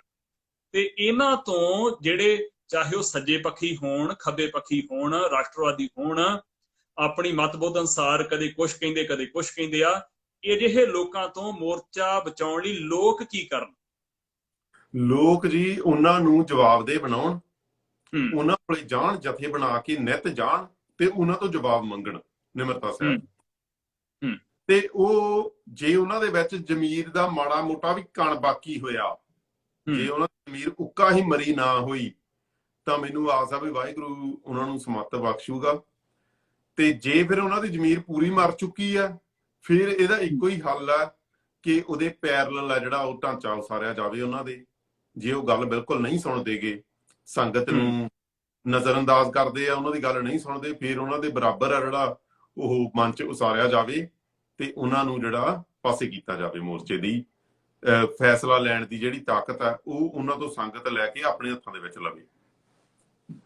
ਇੱਕ ਗੱਲ ਤੁਸੀਂ ਪਿਛਲੇ ਦਿਨੀ ਵੀ ਕਹੀ ਆ, ਜਿਹੜੀਆਂ ਪਹਿਲਾਂ ਡਿਸਕਸ਼ਨਸ ਮੇਰੇ ਤੋਂ ਇਲਾਵਾ ਵੀ ਹੋਈਆਂ, ਸਰਦਾਰ ਪ੍ਰਭਸ਼ਰਨਦੀਪ ਸਿੰਘ ਹੁਣਾਂ ਨਾਲ ਵੀ ਹੋਈ, ਹੋਰਾਂ ਨਾਲ ਵੀ ਹੋਈ, ਕਿ ਜਿਹੜਾ ਇੱਕ ਧੜਾ ਵਾ ਕਿਸਾਨ ਮਜ਼ਦੂਰ ਸੰਘਰਸ਼ ਕਮੇਟੀ, ਜਿਨ੍ਹਾਂ ਦੇ ਬਾਰੇ ਇਹਨਾਂ ਨੇ ਉਹਨਾਂ ਨੂੰ ਕਦੇ ਗਦਾਰ ਕਿਹਾ, ਕਦੇ ਸਰਕਾਰੀ ਕਿਹਾ, ਉਹ ਵੀ ਸਟੇਜ ਤੋਂ, ਤੇ ਲੱਖੀ ਸਧਾਣੇ ਨੂੰ ਤੇ ਦੀਪ ਨੂੰ ਗਦਾਰ ਵੀ ਕਹਿ ਕੇ ਨਾਲ ਬਾਈਕਾਟ ਦਾ ਸੱਦਾ ਵੀ ਦਿੱਤਾ। ਤੁਸੀਂ ਇਹ ਵੀ ਕਿਹਾ ਸੀ ਕਿ ਜਿਹੜੀ SFS ਜਾਂ ਜਿਹੜੀ DSO ਵਾ, ਉਹਨਾਂ ਸਾਰਿਆਂ ਨੂੰ ਨਾਲ ਲੈ ਕੇ, ਚਾਹੇ ਵਖਰੇਵੇਂ ਹੋਣ, ਪਰ ਫਿਰ ਵੀ ਇੱਕ ਧਿਰ ਬਣਾਈ ਜਾ ਸਕਦੀ ਆ। ਇਸ ਤੇ ਕੋਈ ਮੈਨੂੰ ਨਹੀਂ ਲੱਗਦਾ ਕੋਈ ਅਮਲ ਸ਼ੁਰੂ ਹੋਇਆ ਹੋਵੇ। ਇਹ ਜੇ ਅਮਲ ਸ਼ੁਰੂ ਹੋਵੇ ਤਾਂ ਇਸ ਦਾ ਫਾਇਦਾ ਕੀ ਹੋ ਸਕਦਾ? ਜੇ ਜਿਨ੍ਹਾਂ ਦੇ ਆਪਾਂ ਨਾਮ ਲਏ ਹੁਣੇ 5-6 ਮੇਨ ਪ੍ਰੋਮੀਨੈਂਟ ਗਰੁੱਪ ਹੋਣ ਜਾਂ ਹਸਤੀਆਂ ਹੋਣ, ਇਸ ਦਾ ਫਾਇਦਾ ਕੀ ਹੋ ਸਕਦਾ? ਦੇਖੋ ਜੀ, ਪਹਿਲੀ ਗੱਲ ਤਾਂ ਇਹ ਯਾਦ ਰੱਖਣ ਵਾਲੀ ਆ ਵੀ ਨਾ ਤਾਂ ਕਿਸਾਨ ਮਜ਼ਦੂਰ ਸੰਘਰਸ਼ ਕਮੇਟੀ ਆ ਜਿਹੜੀ ਉਹ ਪੂਰਨ ਹੈ, ਬਿਨਾਂ ਕਿਸੇ ਦੋਸ਼ ਤੋਂ ਹੈ, ਨਾ SFS, ਨਾ DSO ਤੇ ਨਾ ਆਪਾਂ ਪੂਰਨ ਹੈ। ਠੀਕ ਹੈ ਨਾ? ਆਪਾਂ ਵੀ ਅਧੂਰੇ ਆ ਸਾਰੇ, ਤੇ ਉਹਨਾਂ ਦੇ ਵਿੱਚ ਵੀ ਬਹੁਤ ਸਾਰੀਆਂ ਕਮੀਆਂ ਪੇਸ਼ੀਆਂ ਜਿਹੜੀਆਂ ਉਹ ਹੋ ਸਕਦੀਆਂ। ਇਸ ਗੱਲ ਬਾਰੇ ਮੈਂ ਕਾਫੀ ਹੈਗਾ ਅਵੇਅਰ। ਪਰ ਜਿਹੜੀ ਮੌਕੇ ਦੀ ਨਜ਼ਾਕਤ ਹੈ, ਕਈ ਵਾਰੀ ਉਹਨੂੰ ਸਮਝਣਾ ਪੈਂਦਾ ਤੇ ਉਹਦੇ ਅਨੁਸਾਰ ਫੈਸਲੇ ਲੈਣੇ ਪੈਂਦੇ। ਇਸ ਵੇਲੇ ਇਸ ਮੋਰਚੇ ਵਾਸਤੇ ਸਭ ਤੋਂ ਵੱਧ ਘਾਤਕ ਜਿਹੜਾ ਉਹ ਸੰਯੁਕਤ ਕਿਸਾਨ ਮੋਰਚਾ ਤੇ ਗਰੁੱਪ ਹੈ, ਜਿਨ੍ਹਾਂ ਦਾ ਜ਼ੋਰ ਮੋਰਚੇ ਨੂੰ ਜਿੱਤਣ ਤੇ ਘੱਟ ਲੱਗਿਆ ਹੋਇਆ, ਤੇ ਮੋਰਚੇ ਦੇ ਵਿੱਚੋਂ ਸਿੱਖਾਂ ਦੀ ਹੋਂਦ, ਸਿੱਖਾਂ ਦੇ ਨਿਸ਼ਾਨ ਤੇ ਸਿੱਖਾਂ ਨੂੰ ਬਾਹਰ ਕਰਨ ਦੇ ਉੱਤੇ ਤੇ ਸਿੱਖਾਂ ਦੀ ਬਦਨਾਮੀ ਕਰਨ ਦੇ ਉੱਤੇ ਜ਼ਿਆਦਾ ਲੱਗਿਆ। ਉਹਦੇ ਵਿੱਚ ਜੇ ਅਸੀਂ ਕਿਸਾਨ ਮਜ਼ਦੂਰ ਸੰਘਰਸ਼ ਕਮੇਟੀ ਦਾ ਪਿਛਲਾ ਰਿਕਾਰਡ ਵੇਖਦੇ ਆ ਤੇ ਉਹਦੇ ਤੋਂ ਸਾਨੂੰ ਪਤਾ ਲੱਗਦਾ ਹੈ ਵੀ ਉਹਨਾਂ ਨੇ ਜਦੋਂ ਪੰਜਾਬ ਤੋਂ ਤੁਰੇ ਆ, ਸ੍ਰੀ ਅਕਾਲ ਤਖਤ ਸਾਹਿਬ ਤੇ ਅਰਦਾਸ ਕਰਕੇ ਤੁਰੇ ਆ, ਤੇ ਉਹਨਾਂ ਨੇ ਨਿਸ਼ਾਨ ਵੀ ਕੇਸਰੀ ਲਾਏ ਸੀ। ਤੇ ਉਹਨਾਂ ਨੇ ਉੱਥੇ ਜਦੋਂ BJP ਤੇ RSS ਦੇ ਗੁੰਡਿਆਂ ਨੇ ਤੇ ਪੁਲਿਸ ਨਾਲ ਮਿਲ ਕੇ ਹਮਲਾ ਕੀਤਾ, ਉਹਦਾ ਟਾਕਰਾ ਵੀ ਕੀਤਾ, ਤੇ ਉਹ ਅਜੇ ਤੱਕ ਡਟੇ ਹੋਏ ਵੀ ਆ। ਸੋ ਉਹਨਾਂ ਤੋਂ ਆਸ ਕੀਤੀ ਜਾ ਸਕਦੀ ਹੈ। ਮੈਂ ਉਹਨਾਂ ਨੂੰ, ਉਹਨਾਂ ਲੀਡਰਾਂ ਨੂੰ, ਆਗੂਆਂ ਨੂੰ ਮੈਂ ਪਰਸਨਲੀ ਨਹੀਂ ਜਾਣਦਾ, ਨਾ ਮੇਰੀ ਕਦੇ ਅੱਜ ਤੱਕ ਉਹਨਾਂ ਨਾਲ ਕੋਈ ਗੱਲ ਹੋਈ ਹੈ, ਪਰ ਮੈਨੂੰ ਲੱਗਦਾ ਵੀ ਉਗਰਾਹਾਂ ਸੰਯੁਕਤ ਮੋਰਚੇ, ਸੰਯੁਕਤ ਕਿਸਾਨ ਮੋਰਚਾ ਤੇ ਕਿਸਾਨ ਮਜ਼ਦੂਰ ਸੰਘਰਸ਼ ਕਮੇਟੀ, ਜੇ ਤਿੰਨਾਂ ਚੋਂ ਸਭ ਤੋਂ ਵਧੀਆ ਚੁਣਨਾ ਹੋਵੇ ਤਾਂ ਸ਼ਾਇਦ ਉਹੀ ਧਿਰ ਹੋਊਗੀ। ਦੂਜੀ ਗੱਲ ਜਿਹੜੀ SFS ਤੇ DSO ਬਾਰੇ ਹੈ, SFS ਨਾਲ ਸਾਡੇ ਮਤਭੇਦ ਬਹੁਤ ਡੂੰਘੇ ਨੇ, ਇਹਦੇ ਵਿੱਚ ਕੋਈ ਸ਼ੱਕ ਨਹੀਂ, ਪਰ SFS ਦੇ ਜਿਹੜੇ ਪਿਛਲੇ ਕੁਝ ਦਿਨਾਂ ਦੇ ਤਜਰਬੇ ਨੇ ਤੇ ਜਿਹੜੇ ਉਹਨਾਂ ਦੀ ਜਿਹੜੇ ਬਿਆਨ ਆ ਰਹੇ ਨੇ ਉਹਦੇ ਦੇ, ਉਹਨਾਂ ਤੋਂ ਲੱਗਦਾ ਕਿ ਉਹਨਾਂ ਨੇ ਆਪਦੀ ਗਲਤੀ ਦਾ ਅਹਿਸਾਸ ਕੀਤਾ। ਸੋ ਕੱਲ ਉਹਨਾਂ ਦਾ ਬਿਆਨ ਆਇਆ ਦੀਪ ਸਿੱਧੂ ਦੇ ਹੱਕ ਦੇ ਵਿੱਚ, ਉਹਨਾਂ ਨੇ ਕਿਹਾ ਕਿ ਦੀਪ ਸਿੱਧੂ ਦੀ ਗ੍ਰਿਫਤਾਰੀ ਦਾ ਹਰ ਹੀਲੇ ਵਿਰੋਧ ਹੋਣਾ ਚਾਹੀਦਾ। ਸੋ 1984 ਬਾਰੇ ਵੀ ਉਹ ਇਹ ਗੱਲ ਮੰਨ ਰਹੇ ਆ, ਉਹਨਾਂ ਦੀਆਂ ਸੋਸ਼ਲ ਮੀਡੀਆ ਤੇ ਪੋਸਟਾਂ ਜਿਹੜੀਆਂ ਉਹਨਾਂ ਤੋਂ ਪਤਾ ਲੱਗਦਾ ਵੀ ਉਹ ਮੰਨ ਰਹੇ ਆ ਕਿ 1984 ਬਾਰੇ ਸਾਨੂੰ ਖੱਬੇ ਪੱਖੀ ਧਿਰਾਂ ਵੱਲੋਂ ਗਲਤ ਦੱਸਿਆ ਗਿਆ, ਗਲਤ ਪ੍ਰਚਾਰ ਕੀਤਾ ਗਿਆ। ਉਹ ਕਹਿੰਦੇ ਆ ਵੀ ਹੁਣ ਅਸੀਂ ਜਦੋਂ ਵੇਖਿਆ ਇਹਨਾਂ ਦਾ ਵਤੀਰਾ ਖੱਬੇ ਪੱਖੀਆਂ ਦਾ, ਤੇ ਸਾਡੀਆਂ ਅੱਖਾਂ ਖੁੱਲ ਰਹੀਆਂ, ਤੇ ਸਾਨੂੰ ਲੱਗ ਰਿਹਾ ਵੀ 84 ਦੇ ਵਿੱਚ ਵੀ ਇਹਨਾਂ ਨੇ ਸਰਕਾਰ ਦੇ ਮੁਖਬਰ ਬਣ ਕੇ ਟੌਟੀ ਵਾਲੇ ਕੰਮ ਕੀਤੇ ਹੋਣਗੇ। ਇਹ ਮੇਰੇ ਖਿਆਲ ਦੇ ਵਿੱਚ ਕਾਫੀ ਵੱਡੀ ਗੱਲ ਹੈ, ਵੱਡੀ ਡਿਵੈਲਪਮੈਂਟ ਹੈ, ਤੇ ਇਹਨੂੰ ਜੀ ਆਇਆਂ ਕਹਿਣਾ ਚਾਹੀਦਾ। ਮੇਰੇ ਖਿਆਲ ਦੇ ਵਿੱਚ ਸ਼ਾਇਦ ਇਸ ਗੱਲ ਦੀ ਸੰਭਾਵਨਾ ਹੋ ਸਕਦੀ ਹੈ ਬਈ ਕੱਲ ਨੂੰ ਉਹ ਪੰਜਾਬ ਦੇ ਪੱਖ ਦੇ ਵਿੱਚ, ਸਿੱਖਾਂ ਦੇ ਪੱਖ ਦੇ ਵਿੱਚ ਸਟੈਂਡ ਲੈ ਕੇ ਸਿੱਧੇ ਰਾਹ ਤੇ ਤੁਰ ਸਕਦੇ ਆ। ਤੇ ਮੇਰੇ ਖਿਆਲ ਦੇ ਵਿੱਚ ਜੇ ਕੋਈ ਆਉਣਾ ਚਾਹੁੰਦਾ ਸਿੱਧੇ ਰਾਹ ਤੇ, ਤਾਂ ਸਾਨੂੰ ਉਹਨਾਂ ਨੂੰ ਵੈਲਕਮ ਕਰਨਾ ਚਾਹੀਦਾ, ਧੱਕਣਾ ਚਾਹੀਦਾ ਪੁਰਾਣੀਆਂ ਗੱਲਾਂ ਕਰਕੇ। ਸਾਨੂੰ ਸਵਾਗਤ ਕਰਨਾ ਚਾਹੀਦਾ। ਪਰ ਇੱਕ ਗੱਲ ਹੋਰ ਹੈ, ਜਿਹੜੀ ਟੋਕਨ ਪੋਲਿਟਿਕਸ ਹੁੰਦੀ ਆ, ਉਹ ਤੋਂ ਵੇਰ ਰਹਿਣ ਬਾਰੇ ਕਿਵੇਂ ਆ ਵਿਚਾਰ? ਹਾਂਜੀ, ਇਹ ਜਿਹੜੀ ਟੋਕਨ ਪੋਲਿਟਿਕਸ ਕੀਤੀ ਜਾਂਦੀ ਆ ਜਿਹੇ ਗਰੁੱਪਾਂ ਵੱਲੋਂ ਵੀ, ਜਿਨ੍ਹਾਂ ਨਾਲ ਸਾਡੇ ਮਤਭੇਦ ਵੀ ਨੇ, ਕਿ ਕੋਈ ਗੱਲ ਚੁਣ ਲਈ ਤੇ ਦਰਸਾਤਾ ਜੀ ਹਾਂਜੀ ਅਸੀਂ ਨਵੰਬਰ 84 ਦੀ ਵੀ ਗੱਲ ਕਰ ਲਈ, ਜੂਨ 84 ਦੀ ਵੀ ਗੱਲ ਕਰ ਲਈ, ਪਰ ਆਖਰ ਨੂੰ ਜਿਹੜੀ ਗੱਲ ਆ ਉਹ ਆਪਣਾ ਜਿਹੜਾ ਕੇਂਦਰੀ ਨੁਕਤਾ ਵਾ ਉੱਥੇ ਹੀ ਰੱਖਦੇ ਆ, ਜਿਹੜਾ ਖੱਬੇ ਪੱਖੀਆਂ ਦਾ ਹੁੰਦਾ। ਇਹ ਬੇਸ਼ੱਕ ਅਸੀਂ ਸਵਾਗਤ ਕਰਾਂਗੇ ਜੇ ਉਹ ਚੰਗੀ ਗੱਲ ਕਰਨਗੇ, ਤੇ ਅਸੀਂ ਕੋਈ ਤੰਗਦਿਲੀ ਇਨਸਾਨ ਨਹੀਂ ਗੇ, ਜਾਂ ਕਹਿ ਲਓ ਸਾਡੀ ਸੋਚ ਜਿਹੜੀ ਆ ਸਿੱਖੀ ਦੇ ਨਾਲ ਭੇਜੀ ਆ, ਉਹਦੇ ਨਾਲ ਜੁੜੀ ਹੋਈ ਆ, ਵੱਖ ਨਹੀਂ ਗੀ। ਸੋ ਗੱਲ ਇਹ ਆ ਕਿ ਜਿਹੜੀ ਇਹ ਚੋਣ ਵੀ ਤੁਸੀਂ ਇੱਕ ਦਿਨ ਅਵੇਅਰ ਕੀਤਾ ਸੀ, ਮੈਂ ਤਾਂ ਇਹ ਗੱਲ ਉਠਾ ਰਿਹਾ ਕਿ ਜਿਹੜੀ ਟੋਕਨ ਪੋਲਿਟਿਕਸ ਇਹ ਚੱਲਦੀ ਆ, ਉਸ ਤੋਂ ਵੀ ਅਵੇਅਰ ਕਰਨ ਦੀ ਲੋੜ ਆ ਸਾਡੇ ਬੰਦਿਆਂ ਨੂੰ। ਬਿਲਕੁਲ ਜੀ, ਜਿਹੜਾ ਹੁਣ ਤੱਕ ਕੰਮ ਚੱਲਦਾ ਰਿਹਾ ਉਹ ਟੋਕਨ ਪੋਲਿਟਿਕਸ ਬਹੁਤ ਸਾਰੇ ਖੱਬੇ ਪੱਖੀ ਗਰੁੱਪ ਆ ਜਿਹੜੇ 84 ਦੇ ਨਾਂ ਤੇ ਕਰਦੇ ਰਹੇ ਆ। ਪਰ ਉਸ ਟੋਕਨ ਪੋਲਿਟਿਕਸ ਦਾ ਫਰਕ ਸੀਗਾ, ਉਹ ਕੀ ਕਰਦੇ ਸੀ ਵੀ ਨਵੰਬਰ 84 ਦੇ ਵਿੱਚ ਜਿਹੜੇ ਸਿੱਖ ਮਾਰੇ ਗਏ ਉਹਨਾਂ ਵਾਸਤੇ ਅਸੀਂ ਇਨਸਾਫ ਦੀ ਮੰਗ ਕਰਦੇ ਹਾਂ। ਇਹ ਗੱਲ ਕਹਿਣੀ ਹੋਰ ਗੱਲ ਸੀ। ਜਿਹੜੀ ਜੂਨ 1984 ਦੇ ਵਿੱਚ ਜੋ ਕੁਝ ਵਾਪਰਿਆ, ਸ੍ਰੀ ਦਰਬਾਰ ਸਾਹਿਬ ਤੇ ਹਮਲਾ ਹੋਇਆ, ਉਹਦੇ ਬਾਰੇ ਬਹੁਤੇ ਟੋਕਨ ਪੋਲਿਟਿਕਸ ਵਾਲੇ ਵੀ ਚੁੱਪ ਹੀ ਸੀਗੇ, ਕਿਉਂਕਿ ਉਹਨੂੰ ਉਹ ਸਮਝਦੇ ਸੀਗੇ ਵੀ ਉਹ ਸ਼ਾਇਦ ਉਹਦੇ ਵਿੱਚ ਸਿੱਖ ਧਿਰਾਂ ਦਾ, ਸੰਤਾਂ ਦਾ ਕਸੂਰ ਸੀਗਾ, ਤੇ ਜਿੰਨਾ ਸਰਕਾਰ ਦਾ ਸੀ ਵੀ ਬਰਾਬਰ ਦਾ ਕਸੂਰ ਸੀ, ਇਸ ਕਰਕੇ ਖੱਬੇ ਪੱਖੀ ਧਿਰਾਂ ਨੂੰ ਪਾਸੇ ਰਹਿਣਾ ਚਾਹੀਦਾ ਜਾਂ ਦੋਵਾਂ ਨੂੰ ਕੰਡੈਮ ਕਰਨਾ ਚਾਹੀਦਾ। ਇਹ ਬਿਲਕੁਲ ਗਲਤ ਗੱਲ ਹੈ। ਹੁਣ ਮੇਰੇ ਖਿਆਲ ਦੇ ਵਿੱਚ ਜਿੰਨੀ ਕੁ, ਵੈਸੇ ਸੋਸ਼ਲ ਮੀਡੀਆ ਪੋਸਟਾਂ ਤੋਂ ਆਪਾਂ ਨੂੰ ਬਹੁਤਾ ਤਾਂ ਨਹੀਂ ਪਤਾ ਲੱਗਦਾ, ਪਰ ਜੇ ਉਹ ਵਾਕਿਆ ਹੀ ਇਮਾਨਦਾਰੀ ਨਾਲ ਗੱਲਾਂ ਕਰ ਰਹੇ ਆ ਤੇ ਕੋਈ ਖੇਡ ਨਹੀਂ ਖੇਡ ਰਹੇ ਬੇਈਮਾਨੀ ਨਾਲ, ਫਿਰ ਮੇਰੇ ਖਿਆਲ ਮੈਨੂੰ ਇਹ ਲੱਗਦਾ ਕਿ ਉਹਨਾਂ ਦੀ ਸਮਝ ਆ ਜਿਹੜੀ ਉਹ ਬਦਲ ਰਹੀ ਹੈ। ਤੇ ਹੋ ਸਕਦਾ ਆਉਣ ਵਾਲੇ, ਹੋ ਸਕਦਾ ਉਹਨਾਂ ਦੀ ਘਰ ਵਾਪਸੀ ਹੋ ਜੇ 10 ਦਿਨਾਂ ਚ। ਸੋ ਸਾਨੂੰ ਜਿਹੜੇ ਉਸ ਸਥਿਤੀ ਬਾਰੇ ਅਵੇਅਰ ਰਹਿਣਾ ਚਾਹੀਦਾ। ਹੋ ਸਕਦਾ ਉਹਨਾਂ ਦੇ ਵਿੱਚ ਬੰਦੇ ਪੈ ਕੇ ਕੋਈ ਉਹਨਾਂ ਦਾ ਸਮਝੌਤਾ ਕਰਾ ਦੇਣ, ਮੁੜ ਕੇ ਫਿਰ ਉਹ ਸੰਯੁਕਤ ਕਿਸਾਨ ਮੋਰਚੇ ਦੀ ਸਟੇਜ ਤੇ ਚਲੇ ਜਾਣ, ਇਹ ਪੋਸੀਬਲ ਹੈ। ਪਰ ਜਦੋਂ ਕੋਈ ਸਥਿਤੀ ਬਣੀ ਹੁੰਦੀ ਹੈ ਗੁੰਝਲਦਾਰ, ਜਿਹੜੀ ਔਨਗੋਇੰਗ ਸਿਚੁਏਸ਼ਨ ਹੈ, ਉਹਦੇ ਵਿੱਚ ਕੁਝ ਵੀ ਵਾਪਰ ਸਕਦਾ ਹੁੰਦਾ। ਸੋ ਜੇ ਉਹ ਕਈ ਵਾਰੀ ਇੱਕ ਵਾਰੀ ਗੱਲ ਟਰੈਕ ਤੇ ਚੜ੍ਹਨ ਦੀ ਹੁੰਦੀ ਆ, ਸੋ ਜੇ ਉਹ ਇੱਕ ਵਾਰੀ ਸਹੀ ਟਰੈਕ ਤੇ ਚੜ੍ਹ ਜਾਂਦੇ ਆ ਕੋਈ ਵੀ ਧਿਰ ਹੈ ਜਿਹੜੀ, ਤੇ ਫਿਰ ਬੰਦੇ ਦੀਆਂ ਅੱਖਾਂ ਖੁੱਲਦੀਆਂ ਜਾਂਦੀਆਂ ਹੌਲੀ ਹੌਲੀ, ਫਿਰ ਉਹਨੂੰ ਸੱਚ ਦਿਸਣ ਲੱਗ ਜਾਂਦਾ। ਹਾਂਜੀ, ਅੱਛਾ, ਆਪਾਂ ਹੋਰ ਗੱਲ ਕਰ ਲਈਏ ਕਿ ਸਵਾਲਨੁਮਾ ਤੇ ਗੱਲਾਂ ਹੋ ਗਈਆਂ ਵਾ, ਕੁਝ ਸਵਾਲਾਂ ਦੇ ਉੱਤਰ ਲੈਣੇ ਹੁੰਦੇ। ਇਸ ਤੋਂ ਇਲਾਵਾ ਤੁਸੀਂ ਵਧੇਰੇ ਕੁਝ ਕਹਿਣਾ ਚਾਹੁੰਦੇ ਹੋ ਤੇ ਮੈਂ ਗੱਲ ਨੂੰ ਖੁੱਲਾ ਰੱਖ ਸਕਦਾ। ਦੇਖੋ, ਮੈਂ ਇੱਕ ਗੱਲ ਖਾਸ ਤੌਰ ਤੇ ਕਹਿਣੀ ਚਾਹੁੰਦਾ, ਜਿਹੜਾ ਇਹ ਮਸਲਾ ਨਾ ਸਾਰਾ ਦੀਪ ਸਿੱਧੂ ਦਾ, ਤੇ ਜਿਹੜੀਆਂ ਸਿੱਖ ਆਵਾਜ਼ਾਂ ਨੂੰ ਸਰਕਾਰ ਤੇ ਖੱਬੇ ਪੱਖੀ ਕਿਸਾਨ ਯੂਨੀਅਨ ਦੇ ਲੀਡਰ ਰਲ ਕੇ ਦਬਾ ਰਹੇ ਆ, ਉਹ ਮਸਲਾ ਹੈਗਾ ਸਿੱਖਾਂ ਦੀ ਕ੍ਰਿਮੀਨਲਾਈਜੇਸ਼ਨ ਦਾ, ਸਿੱਖਾਂ ਦੇ ਅਪਰਾਧੀਕਰਨ ਦਾ। ਉਹ ਅਪਰਾਧੀਕਰਨ ਦਾ ਅਮਲ ਆ ਜਿਹੜਾ ਉਹ ਉਦੋਂ ਸ਼ੁਰੂ ਹੋਇਆ ਸੀਗਾ ਜਦੋਂ India as a nation state ਇਹਦੀ ਫਾਊਂਡੇਸ਼ਨ ਧਰੀ ਗਈ, ਇਹਦੀ ਨੀਂਹ ਰੱਖੀ ਗਈ 1947 ਦੇ ਵਿੱਚ। ਤੁਹਾਨੂੰ ਯਾਦ ਹੋਊਗਾ 1947 ਦੇ ਵਿੱਚ ਇੱਕ ਸਰਕੂਲਰ ਜਾਰੀ ਕੀਤਾ ਗਿਆ ਸੀ ਜਿਹਦੇ ਵਿੱਚ ਸਿੱਖਾਂ ਨੂੰ ਜਰਾਇਮ ਪੇਸ਼ਾ ਕੌਮ ਕਿਹਾ ਗਿਆ ਸੀ। ਉਹ ਸਿੱਖਾਂ ਦੀ ਕ੍ਰਿਮੀਨਲਾਈਜੇਸ਼ਨ ਦਾ ਆਜ਼ਾਦ ਭਾਰਤ ਦੇ ਵਿੱਚ ਪਹਿਲਾ ਜਿਹੜਾ ਕਦਮ ਸੀਗਾ, ਤੇ ਉਹ ਲਗਾਤਾਰ ਪਿਛਲੇ 70-75 ਸਾਲਾਂ ਦੇ ਵਿੱਚ ਲਗਾਤਾਰ ਉਸੇ ਦਿਸ਼ਾ ਵੱਲ ਨੂੰ ਗੱਲ ਵਧ ਰਹੀ ਹੈ। ਲਗਾਤਾਰ ਇਹ 1900 ਜਿਹੜੀ ਪੰਜਾਬੀ ਸੂਬਾ ਮੋਰਚਾ ਦੌਰਾਨ ਵੀ ਬਹੁਤ ਜ਼ਿਆਦਾ ਕ੍ਰਿਮੀਨਲਾਈਜੇਸ਼ਨ ਕੀਤੀ ਗਈ ਸਿੱਖਾਂ ਦੀ। ਫਿਰ 1984 ਦੇ ਵਿੱਚ ਸਿਖਰਾਂ ਛੋ ਗਈ, ਉਸ ਤੋਂ ਬਾਅਦ ਇੱਕ ਦਹਾਕਾ ਵੀ ਚੱਲੀ ਗਈ, ਤੇ ਅੱਜ ਵੀ ਸਿੱਖਾਂ ਦੀ ਕ੍ਰਿਮੀਨਲਾਈਜੇਸ਼ਨ ਹੋ ਰਹੀ ਹੈ। ਇਹ ਇੱਕ ਬਹੁਤ ਸੂਖਮ ਪੈਂਤੜਾ ਹੁੰਦਾ ਕਿਸੇ ਸਰਕਾਰ ਕੋਲੇ, ਕਿਸੇ ਐਸਟੈਬਲਿਸ਼ਮੈਂਟ ਕੋਲੇ, ਕਿ ਜਿਹੜੀ ਧਿਰ ਨੂੰ, ਜਿਹੜੇ ਕਿਸੇ ਭਾਈਚਾਰੇ ਨੂੰ, ਜਿਹੜੇ ਸਮੂਹ ਨੂੰ ਉਹਨਾਂ ਨੇ ਗੁਲਾਮ ਬਣਾ ਕੇ ਰੱਖਣਾ ਹੈ, ਤੇ ਉਹਨਾਂ ਦੀ ਬਰਾਬਰੀ ਦੀ ਆਜ਼ਾਦੀ ਦੀ ਆਵਾਜ਼ ਨੂੰ, ਬਰਾਬਰੀ ਲਈ ਹੱਕਾਂ ਦੀ ਆਵਾਜ਼ ਨੂੰ ਦਬਾ ਕੇ ਰੱਖਣਾ ਹੈ। ਉਹਨੂੰ ਪਹਿਲਾਂ ਇਹ ਸਾਬਤ ਕਰਨਾ ਪੈਂਦਾ ਉਹਦੇ ਸੰਬੰਧ ਦੇ ਵਿੱਚ ਕਿ ਇਹ ਤਾਂ ਜੀ ਹੈ ਹੀ ਮਾੜੇ, ਇਹ ਅਪਰਾਧੀ ਨੇ। ਤੇ ਇਸ ਗੱਲ ਦੇ ਵਿੱਚ ਸਰਕਾਰ ਦਾ ਸਭ ਤੋਂ ਵੱਡਾ ਸਾਥ ਦੇਣ ਵਾਲੀਆਂ ਸਾਡੀਆਂ ਖੱਬੇ ਪੱਖੀ ਧਿਰਾਂ ਨੇ। ਲਗਭਗ ਸਾਰੀਆਂ ਖੱਬੇ ਪੱਖੀ ਧਿਰਾਂ ਨੇ ਕਿਸੇ ਨਾ ਕਿਸੇ ਰੂਪ ਦੇ ਵਿੱਚ ਸਰਕਾਰ ਦਾ ਸਾਥ ਦਿੱਤਾ ਇਸ ਕੰਮ ਦੇ ਵਿੱਚ, ਕ੍ਰਿਮੀਨਲਾਈਜੇਸ਼ਨ ਦੇ ਵਿੱਚ। ਹੁਣ ਦੀਪ ਸਿੱਧੂ ਨਾਲ ਕੀ ਹੋਈ ਹੈ?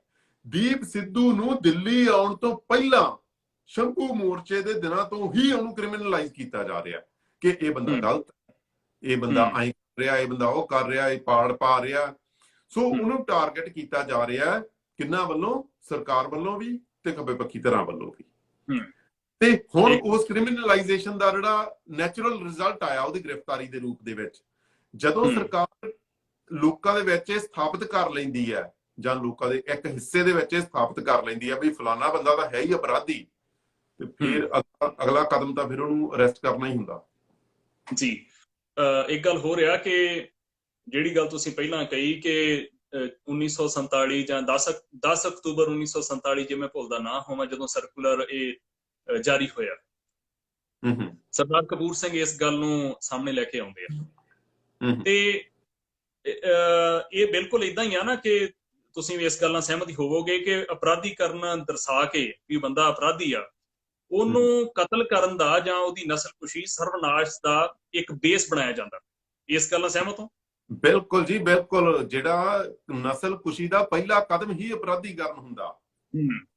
ਸਭ ਤੋਂ ਪਹਿਲਾਂ ਅਪਰਾਧੀਕਰਨ ਸਾਬਤ ਕੀਤਾ ਜਾਂਦਾ, ਫਿਰ ਨਸਲਕੁਸ਼ੀ ਹੁੰਦੀ ਹੈ। ਸਿੱਖਾਂ ਦੇ ਕੇਸ ਦੇ ਵਿੱਚ ਇਹੀ ਹੋਇਆ ਕਿ ਸਿੱਖਾਂ ਦੀ ਪਹਿਲਾਂ ਕ੍ਰਿਮੀਨਲਾਈਜੇਸ਼ਨ ਹੋਈ ਤੇ ਫਿਰ ਉਹਨਾਂ ਦੀ ਨਸਲਕੁਸ਼ੀ ਵੀ ਹੋਈ 84 ਦੇ ਵਿੱਚ। ਹੁਣ ਫਿਰ ਉਹਨਾਂ ਦੀ ਕ੍ਰਿਮੀਨਲਾਈਜੇਸ਼ਨ ਹੋ ਰਹੀ ਹੈ ਤੇ ਫਿਰ ਨਵੀਂ ਨਸਲਕੁਸ਼ੀ ਦੀ ਤਿਆਰੀ ਹੈ। ਸੋ ਇਸ ਕਰਕੇ ਇਹਦੇ ਬਾਰੇ ਬਹੁਤ ਜ਼ਿਆਦਾ ਸਚੇਤ ਰਹਿਣਾ ਚਾਹੀਦਾ ਤੇ ਇਸ ਗੱਲ ਪ੍ਰਤੀ ਵੀ ਅੱਖਾਂ ਖੋਲ ਕੇ ਰੱਖਣੀਆਂ ਚਾਹੀਦੀਆਂ ਵੀ ਨਸਲਕੁਸ਼ੀ ਕੌਣ ਕਰ ਰਿਹਾ ਤੇ ਕੌਣ ਸਾਥ ਦੇ ਰਿਹਾ। ਸੋ ਉਗਰਾਹਾਂ ਗਰੁੱਪ ਦੇ ਸਟੇਜ ਤੋਂ, ਸੰਯੁਕਤ ਕਿਸਾਨ ਮੋਰਚੇ ਦੀ ਸਟੇਜ ਤੋਂ ਅੱਜ ਕੱਲ ਸਰਕਾਰ ਦੇ ਵਿਰੁੱਧ ਘੱਟ ਤੇ ਸਿੱਖਾਂ ਦੇ ਵਿਰੁੱਧ ਵੱਧ ਜ਼ਹਿਰ ਉਗਲਿਆ ਜਾ ਰਿਹਾ। ਇਹ ਕ੍ਰਿਮੀਨਲਾਈਜੇਸ਼ਨ ਹੀ ਹੈ। ਬਿਲਕੁਲ। ਇਹ ਦੀਪ ਸਿੱਧੂ ਨੂੰ ਜਦੋਂ ਇਹ ਆਰਐਸਐਸ ਦਾ ਬੰਦਾ, ਸਰਕਾਰ ਦਾ ਬੰਦਾ ਕਹਿੰਦੇ ਆ, ਤੇ ਇਹ ਸਾਰਿਆਂ ਤੱਕ ਸਵਾਲ ਆ ਜਿਹੜੇ ਇਦਾਂ ਬੋਲਦੇ ਆ ਕਿ ਜਿਸ ਦਿਨ ਪ੍ਰੈਸ ਕਾਨਫਰੰਸ ਦੇ ਵਿੱਚ ਦੀਪ ਸਿੱਧੂ ਨੂੰ ਇਹਨਾਂ ਨੇ ਨਾਲ ਬਿਠਾਇਆ, ਜਦੋਂ ਅਜੇ ਸ਼ੰਭੂ ਮੋਰਚਾ ਵੀ ਨਹੀਂ ਸੀ ਲੱਗਾ, ਗੱਲ ਅਜੇ ਤੁਰਨੀ ਸੀ, ਇਹ ਉਸ ਨੂੰ ਮਾੜਾ ਕਹਿਣ ਵਾਲੇ ਦੱਸਣ ਕਿ ਕੀ ਉਸ ਦਿਨ ਉਹ ਆਰਐਸਐਸ ਦਾ ਬੰਦਾ ਨਹੀਂ ਸੀ? ਜੇ ਉਹ ਆਰਐਸਐਸ ਦਾ ਬੰਦਾ ਤੁਸੀਂ ਨਾਲ ਕਿਉਂ ਬਿਠਾਇਆ? ਇਹ ਜਦੋਂ ਕਿਸੇ ਨਾਲ ਸਹਿਮਤੀ ਬਣ ਜਾਂਦੀ ਆ ਉਦੋਂ ਉਸ ਨੂੰ ਮਾੜਾ ਕਹਿਣ ਲੱਗ ਜਾਂਦੇ ਆ। ਇਹ ਮਨੁੱਖੀ ਮਨ ਦੀ ਵੀ ਗੱਲ ਆ ਨਾ, ਕਿ ਮਨੁੱਖੀ ਸਮਝ ਆ ਕਿ ਜਿਹਦੇ ਨਾਲ ਬਣਦੀ ਆ ਉਹਦੀਆਂ ਫਿਰ ਸਿਫਤਾਂ ਹੀ ਹੁੰਦੀਆਂ, ਜਦੋਂ ਵਿਗੜ ਜਾਂਦੀ ਆ ਫਿਰ ਉਹਦੇ ਗੁਣ ਵੀ ਉਹਦੇ ਔਗਣ ਬਣ ਜਾਂਦੇ ਆ।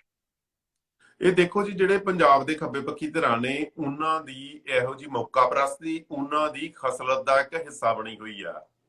ਮੈਂ ਇੱਕ ਦੋ ਉਦਾਹਰਨਾਂ ਤੁਹਾਨੂੰ ਹੋਰ ਦੇ ਦਿੰਦਾ। ਉਗਰਾਹਾਂ ਗਰੁੱਪ ਨੇ ਜਦੋਂ ਮੋਰਚਾ ਸ਼ੁਰੂ ਹੋਇਆ, ਗਾਇਕ ਉਹਨਾਂ ਦੀ ਸਟੇਜ ਤੇ ਉਹਨਾਂ ਦੇ ਧਰਨੇ ਦੇ ਵਿੱਚ ਗਏ ਤੇ ਉਹਨਾਂ ਨੇ ਕਈ ਗਾਇਕਾਂ ਦੀ ਚੰਗੀ ਬੇਇੱਜ਼ਤੀ ਕੀਤੀ ਕਿ ਅਸੀਂ ਨਹੀਂ ਜੀ ਤੁਹਾਨੂੰ ਬੁਲਾਉਣਾ, ਤੁਸੀਂ ਕੌਣ ਹੈ, ਤੁਸੀਂ ਬਹਿ ਕੇ ਸਾਡੇ ਵਿਚਾਰ ਸੁਣੋ। ਉਹੀ ਉਗਰਾਹਾਂ ਗਰੁੱਪ ਉਹਨਾਂ ਹੀ ਗਾਇਕਾਂ ਨੂੰ ਅੱਜ ਸਟੇਜ ਤੋਂ ਥਾਂ ਦੇ ਰਿਹਾ। ਕਿਉਂ? ਹੁਣ ਅਸੂਲ ਬਦਲ ਗਏ ਤੁਹਾਡੇ। ਜਿਹੜਾ ਉਗਰਾਹਾਂ ਗਰੁੱਪ ਕਹਿੰਦਾ ਅਸੀਂ ਦਿੱਲੀ ਨਹੀਂ ਜਾਣਾ, ਨਾਕੇ ਨਹੀਂ ਤੋੜਨੇ, ਉਹੀ ਉਗਰਾਹਾਂ ਗਰੁੱਪ ਅੱਜ ਦਿੱਲੀ ਬੈਠਾ। ਸੋ ਇਸ ਕਰਕੇ ਜਿਹੜੀ ਇਹਨਾਂ ਦੀ ਇਹੋ ਜਿਹੀ ਬੇਅਸੂਲੀ ਤੇ ਬੇਈਮਾਨੀ ਆ ਜਿਹੜੀ, ਉਹ ਇਹਨਾਂ ਦੀ ਖਸਲਤ ਦਾ ਹਿੱਸਾ। ਜਿਹੜੇ ਭੋਲੇ ਲੋਕ ਇਹਨਾਂ ਨਾਲ ਜੁੜੇ ਹੋਏ ਆ, ਉਹਨਾਂ ਤੇ ਤਾਂ ਤਰਸ ਕੀਤਾ ਜਾ ਸਕਦਾ ਕਿ ਉਹਨਾਂ ਨਾਲ ਧੋਖਾ ਪਿਛਲੇ ਬਹੁਤ ਸਾਲਾਂ ਤੋਂ ਹੋ ਰਿਹਾ। ਨਾ ਇਹਨਾਂ ਦੀ ਸਿਆਸਤ ਦੇ ਵਿੱਚੋਂ ਕੁਝ ਨਿਕਲਿਆ ਤੇ ਨਾ ਨਿਕਲ। ਆਪਾਂ ਫਿਰ ਗੱਲ ਨੂੰ ਉਸੇ ਪਾਸੇ ਲੈ ਜਾਈਏ ਕਿ ਭਵਿੱਖ ਦੀ ਰਣਨੀਤੀ ਬਾਰੇ। ਇਹ ਸਮੇਂ ਦੀ ਲੋੜ ਆ ਕਿ ਲੋਕ ਜਿਹੜੇ ਨੇ ਪਿੰਡਾਂ ਥਾਵਾਂ ਦੇ ਵਿੱਚ, ਸ਼ਹਿਰਾਂ ਕਸਬਿਆਂ, ਸਾਰੀ ਥਾਵਾਂ ਦੇ ਉੱਤੇ ਦੀਪ ਸਿੱਧੂ ਦੀ ਜਿਹੜੀ ਗ੍ਰਿਫਤਾਰੀ ਉਹਦਾ ਵਿਰੋਧ ਕਰਨ। ਇਸ ਦੇ ਨਾਲ ਹੀ ਜਿਹੜੇ 128 ਬੰਦੇ ਫੜੇ ਗਏ ਆ ਉਹਨਾਂ ਦੀ ਰਿਹਾਈ ਦੀ ਆਵਾਜ਼ ਬੁਲੰਦ ਕਰਨ, ਕਿਉਂਕਿ ਇਦਾਂ ਕੀਤਿਆਂ ਜੁਡੀਸ਼ਰੀ ਤੇ ਅਸਰ ਜਾਂਦਾ, ਸਟੇਟ ਤੱਕ ਖਬਰ ਜਾਂਦੀ ਆ ਉਹਨਾਂ ਦੀ ਏਜੰਸੀਆਂ ਦੇ ਰਾਹੀਂ ਕਿ ਲੋਕ ਇਸ ਗੱਲ ਦਾ ਵਿਰੋਧ ਕਰ ਰਹੇ ਆ ਤੇ ਲੋਕਾਂ ਦੇ ਵਿੱਚ ਇਸ ਪ੍ਰਤੀ ਗੁੱਸਾ ਵਾ। ਤੇ ਜੇ ਅਸੀਂ ਬਿਲਕੁਲ ਸਾਹ-ਸੱਤਹੀਣ ਹੋ ਗਏ ਤੇ ਇਹੋ ਹੀ ਤਾਂ ਸਟੇਟ ਚਾਹੁੰਦੀ ਆ ਕਿ ਤੁਸੀਂ ਕੋਈ ਗੱਲ ਹੀ ਨਾ ਕਰੋ। ਸੋ ਜਿੱਥੇ ਪਹਿਲਾਂ ਵੀ ਅਸੀਂ ਵਿਚਾਰ ਕੀਤੀ ਆ, ਮੈਂ ਸਰਦਾਰ ਪ੍ਰੋਫੈਸਰ ਰਣਬੀਰ ਸਿੰਘ ਹੁਣਾਂ ਨਾਲ, ਕਿ ਆਪੋ ਆਪਣੇ ਪਿੰਡਾਂ ਥਾਵਾਂ ਤੇ ਇਹ ਕੋਈ ਮਾਇਨਾ ਨਹੀਂ ਰੱਖਦਾ ਕਿ ਤੁਸੀਂ 1000 ਬੰਦਾ ਹੋ ਕਿ 5 ਬੰਦੇ ਹੋ, ਤੁਹਾਡਾ ਖੜਨਾ ਮਾਇਨਾ ਰੱਖਦਾ। ਤੁਹਾਡਾ ਇੱਕ ਬੰਦੇ ਦਾ ਖਲੋ ਜਾਣਾ ਵੀ ਨਾ ਸਾਹਮਣੇ ਉਹ ਮਾਇਨਾ ਰੱਖਦਾ। ਇਤਿਹਾਸ ਦੇ ਵਿੱਚ ਬਾਬਾ ਬੋਤਾ ਸਿੰਘ, ਬਾਬਾ ਗਰਜਾ ਸਿੰਘ, ਚਾਹੇ ਉਹ ਹਕੂਮਤ ਦੇ ਇਹਨਾਂ ਜੋ ਕੁਛ ਉਦੋਂ ਚੱਲ ਰਿਹਾ ਸੀ, ਜਦੋਂ ਕਹਿੰਦੇ ਸੀ ਕਿ ਅਸੀਂ ਸਾਰੇ ਸਿੱਖ ਖਤਮ ਕਰ ਦਿੱਤੇ ਆ, ਉਹ ਫਿਰ ਸਿੰਘ ਇਹ ਗੱਲ ਸੁਣਦੇ ਹੀ ਤੇ ਉਹ ਮੈਦਾਨ 'ਚ ਆ ਗਏ ਤੇ ਉਹਨਾਂ ਨੇ ਇਤਿਹਾਸ ਸਿਰਜਿਆ। ਇਹ ਜਿਹੜੀਆਂ ਸੰਕੇਤਕ ਗੱਲਾਂ ਆਪਾਂ ਇਤਿਹਾਸ ਤੋਂ ਲੈਣੀਆਂ ਹੁੰਦੀਆਂ ਤੇ ਅੱਗੇ ਵਧਣਾ ਹੁੰਦਾ। ਸੋ ਆਪਾਂ ਸਿੰਘ ਜੀ ਅੱਗੇ ਗੱਲ ਕਰੀਏ ਹੋਰ ਇਸ ਤੋਂ ਅੱਗੇ, ਕਿ ਤੁਸੀਂ ਹੋਰ ਖੋਲ ਕੇ ਰੱਖੋ ਗੱਲ ਨੂੰ ਰਣਨੀਤੀ ਬਾਰੇ।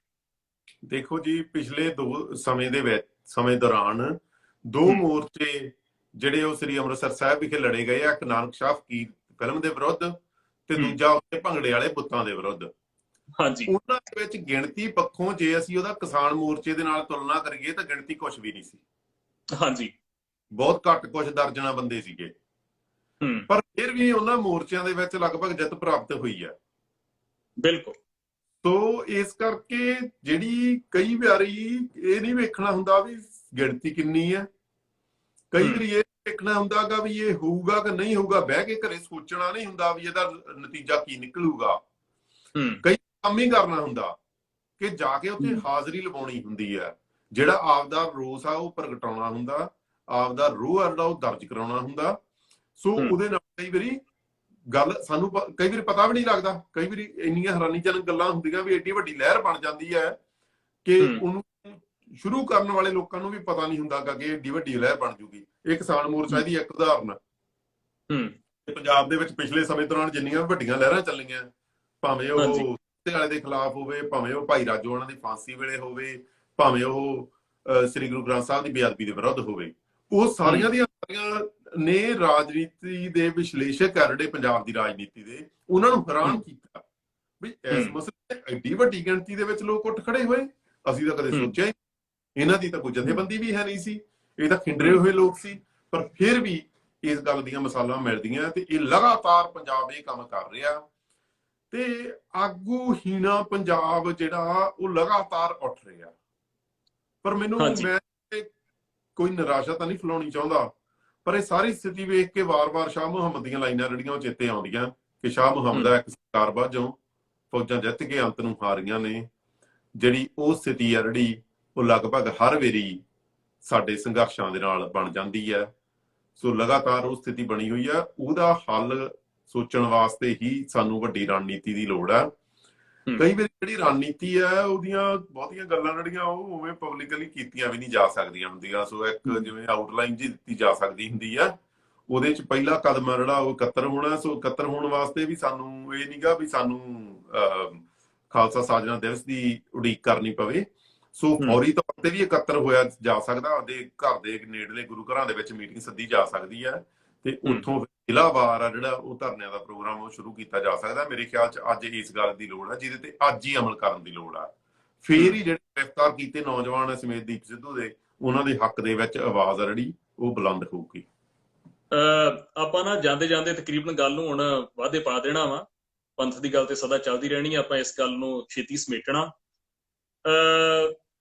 ਜਿਹੜਾ ਸਿੱਖਾਂ ਦਾ ਇਸ ਸਿਆਸਤ ਚੋਂ ਲਾਂਭੇ ਹੋ ਜਾਣਾ, ਸਿੱਖਾਂ ਨੂੰ ਡੀਰੇਲ ਕਰ ਦੇਣਾ, ਸਾਡਾ ਆਗੂ ਨਾ ਹੋਣਾ, ਆਗੂ ਦਾ ਨਾ ਬਚਣਾ, ਸਾਡੇ ਆਗੂਆਂ ਦਾ ਸ਼ਹੀਦ ਕਰ ਦੇਣਾ, ਸਾਡੀ ਨਵੀਂ ਲੀਡਰਸ਼ਿਪ ਜਿਹੜੀ ਉੱਠ ਰਹੀ ਸੀ ਉਹਨੂੰ ਖਤਮ ਕਰਨਾ। ਇਹਨੂੰ ਥੋੜਾ ਜਿਹਾ ਆਪਣੇ ਲਫ਼ਜ਼ਾਂ 'ਚ ਦੱਸੋ ਕਿ ਜਿਹੜੇ ਸਾਡੇ ਜਾਣਕਾਰ ਨੇ ਨਾ ਸੁਣਨ ਵਾਲੇ, ਉਹ ਬਿਲਕੁਲ ਨੌਜਵਾਨ ਆ। ਉਹ ਨੌਜਵਾਨ ਨਹੀਂ ਆ ਜਿਹੜੀ ਸਨ 1998 2000 ਜਾਂ ਇਹਦੇ ਨੇੜੇ ਤੇੜੇ ਪੈਦਾ ਹੋਈ ਆ। ਉਹਨਾਂ ਨਾ ਤੇ ਉਹ ਦਿਨ ਵੇਖੇ ਆ, ਨਾ ਮਹਿਸੂਸ ਕੀਤੇ ਆ। ਇਹ ਜਦੋਂ ਆਹ ਗੱਲ ਤੁਰਦੀ ਆ ਨਾ ਤੇ ਉਹ ਸਾਡੇ ਰਾਹੀਂ ਜਾਂ ਜਿਹੜੇ ਬੰਦੇ ਪੁਰਾਣੇ ਗੱਲਾਂ ਕਰਦੇ ਆ ਉਹਨਾਂ ਰਾਹੀਂ ਉਹ ਗੱਲਾਂ ਸੁਣਦੇ, ਸਿੱਖਦੇ, ਸਮਝਦੇ ਆ। ਥੋੜਾ ਜਿਹਾ ਆਪਣੇ ਲਫ਼ਜ਼ਾਂ 'ਚ ਦੱਸੋ ਕਿ ਸਟੇਟ ਨੇ ਸਿੱਖਾਂ ਦੀ ਜਿਹੜੀ ਲੀਡਰਸ਼ਿਪ ਆ ਉਹਨੂੰ ਖਤਮ ਕਿਵੇਂ ਕੀਤਾ?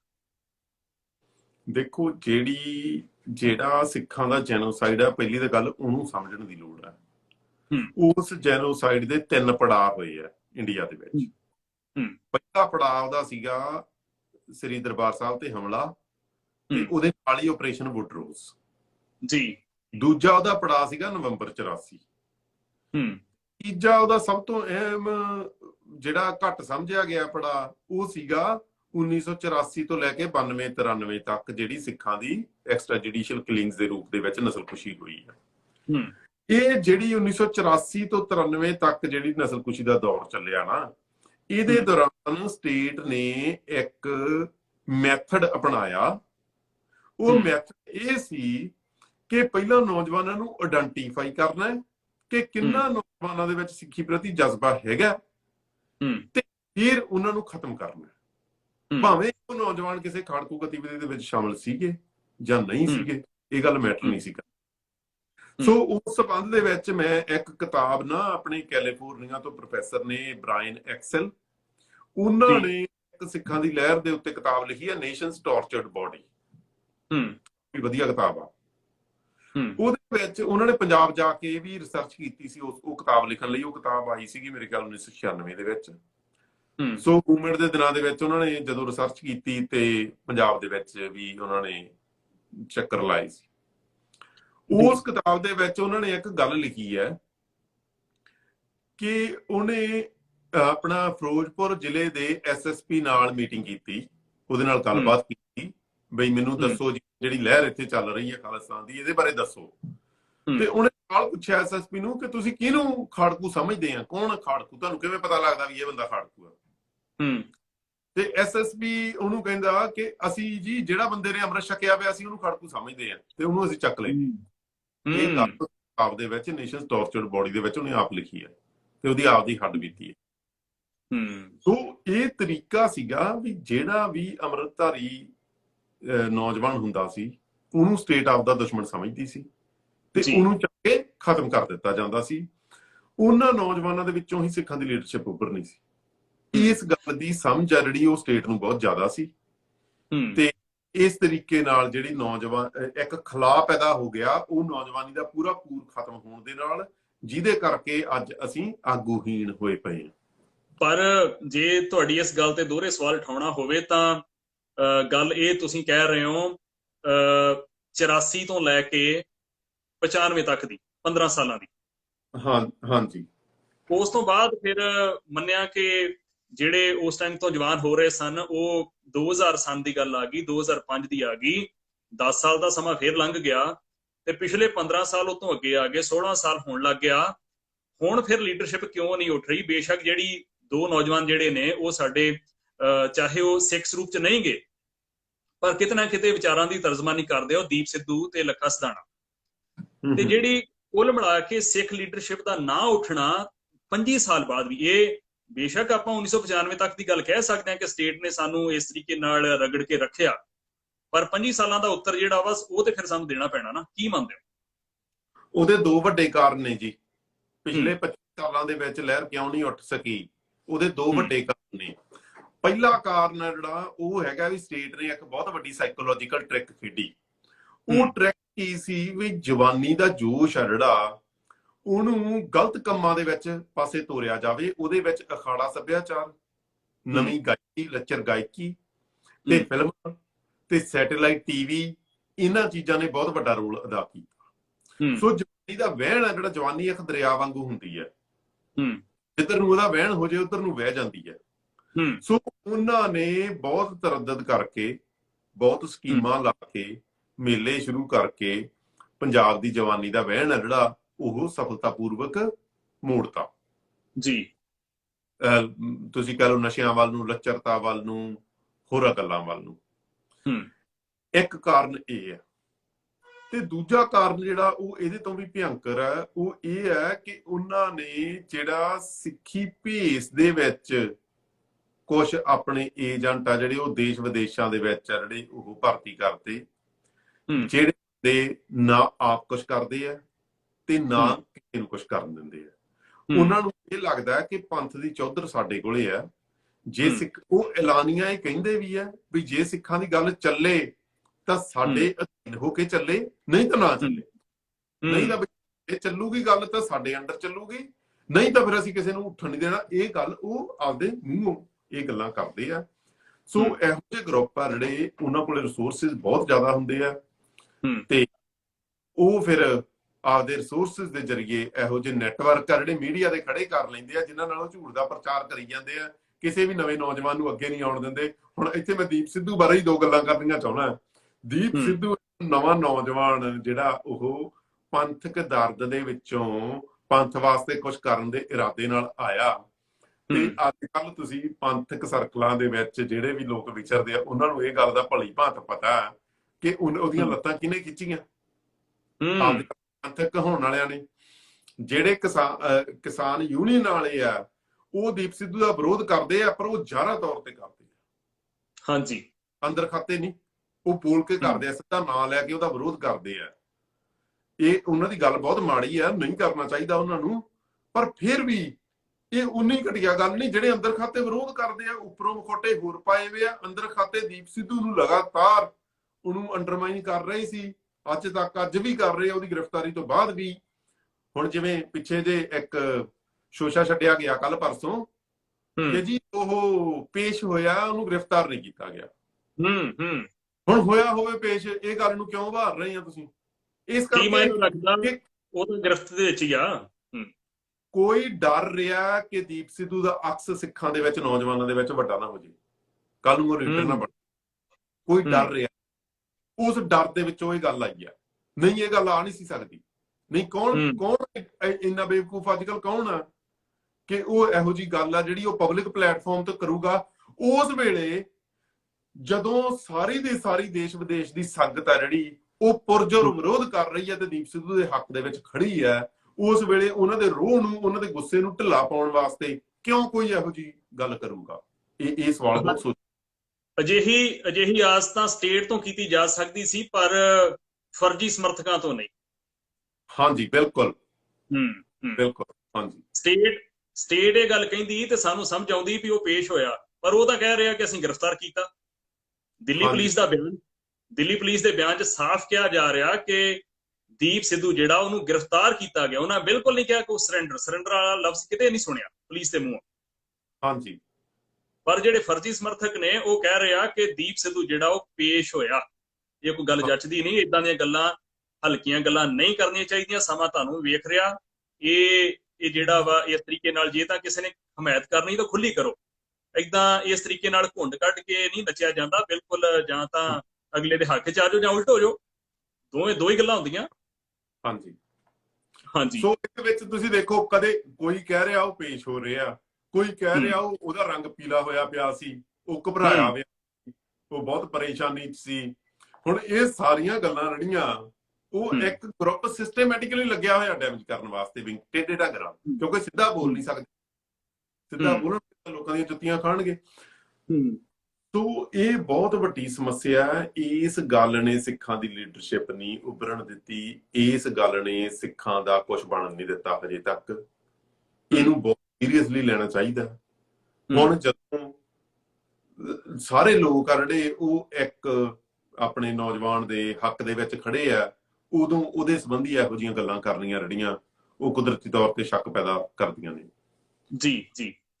ਅੱਛਾ, ਇੱਕ ਗੱਲ ਆਪਾਂ ਕਰ ਲਈ ਆ ਕਿ ਸਿੱਖ ਲੀਡਰਸ਼ਿਪ ਨੂੰ ਕਿਵੇਂ ਡੀਰੇਲ ਕੀਤਾ ਗਿਆ। ਸਟੇਟ ਨੇ ਇਸ ਤਰੀਕੇ ਦਬਲਿਆ ਤੇ ਉੱਠਣ ਨਹੀਂ ਦਿੱਤਾ ਗਿਆ।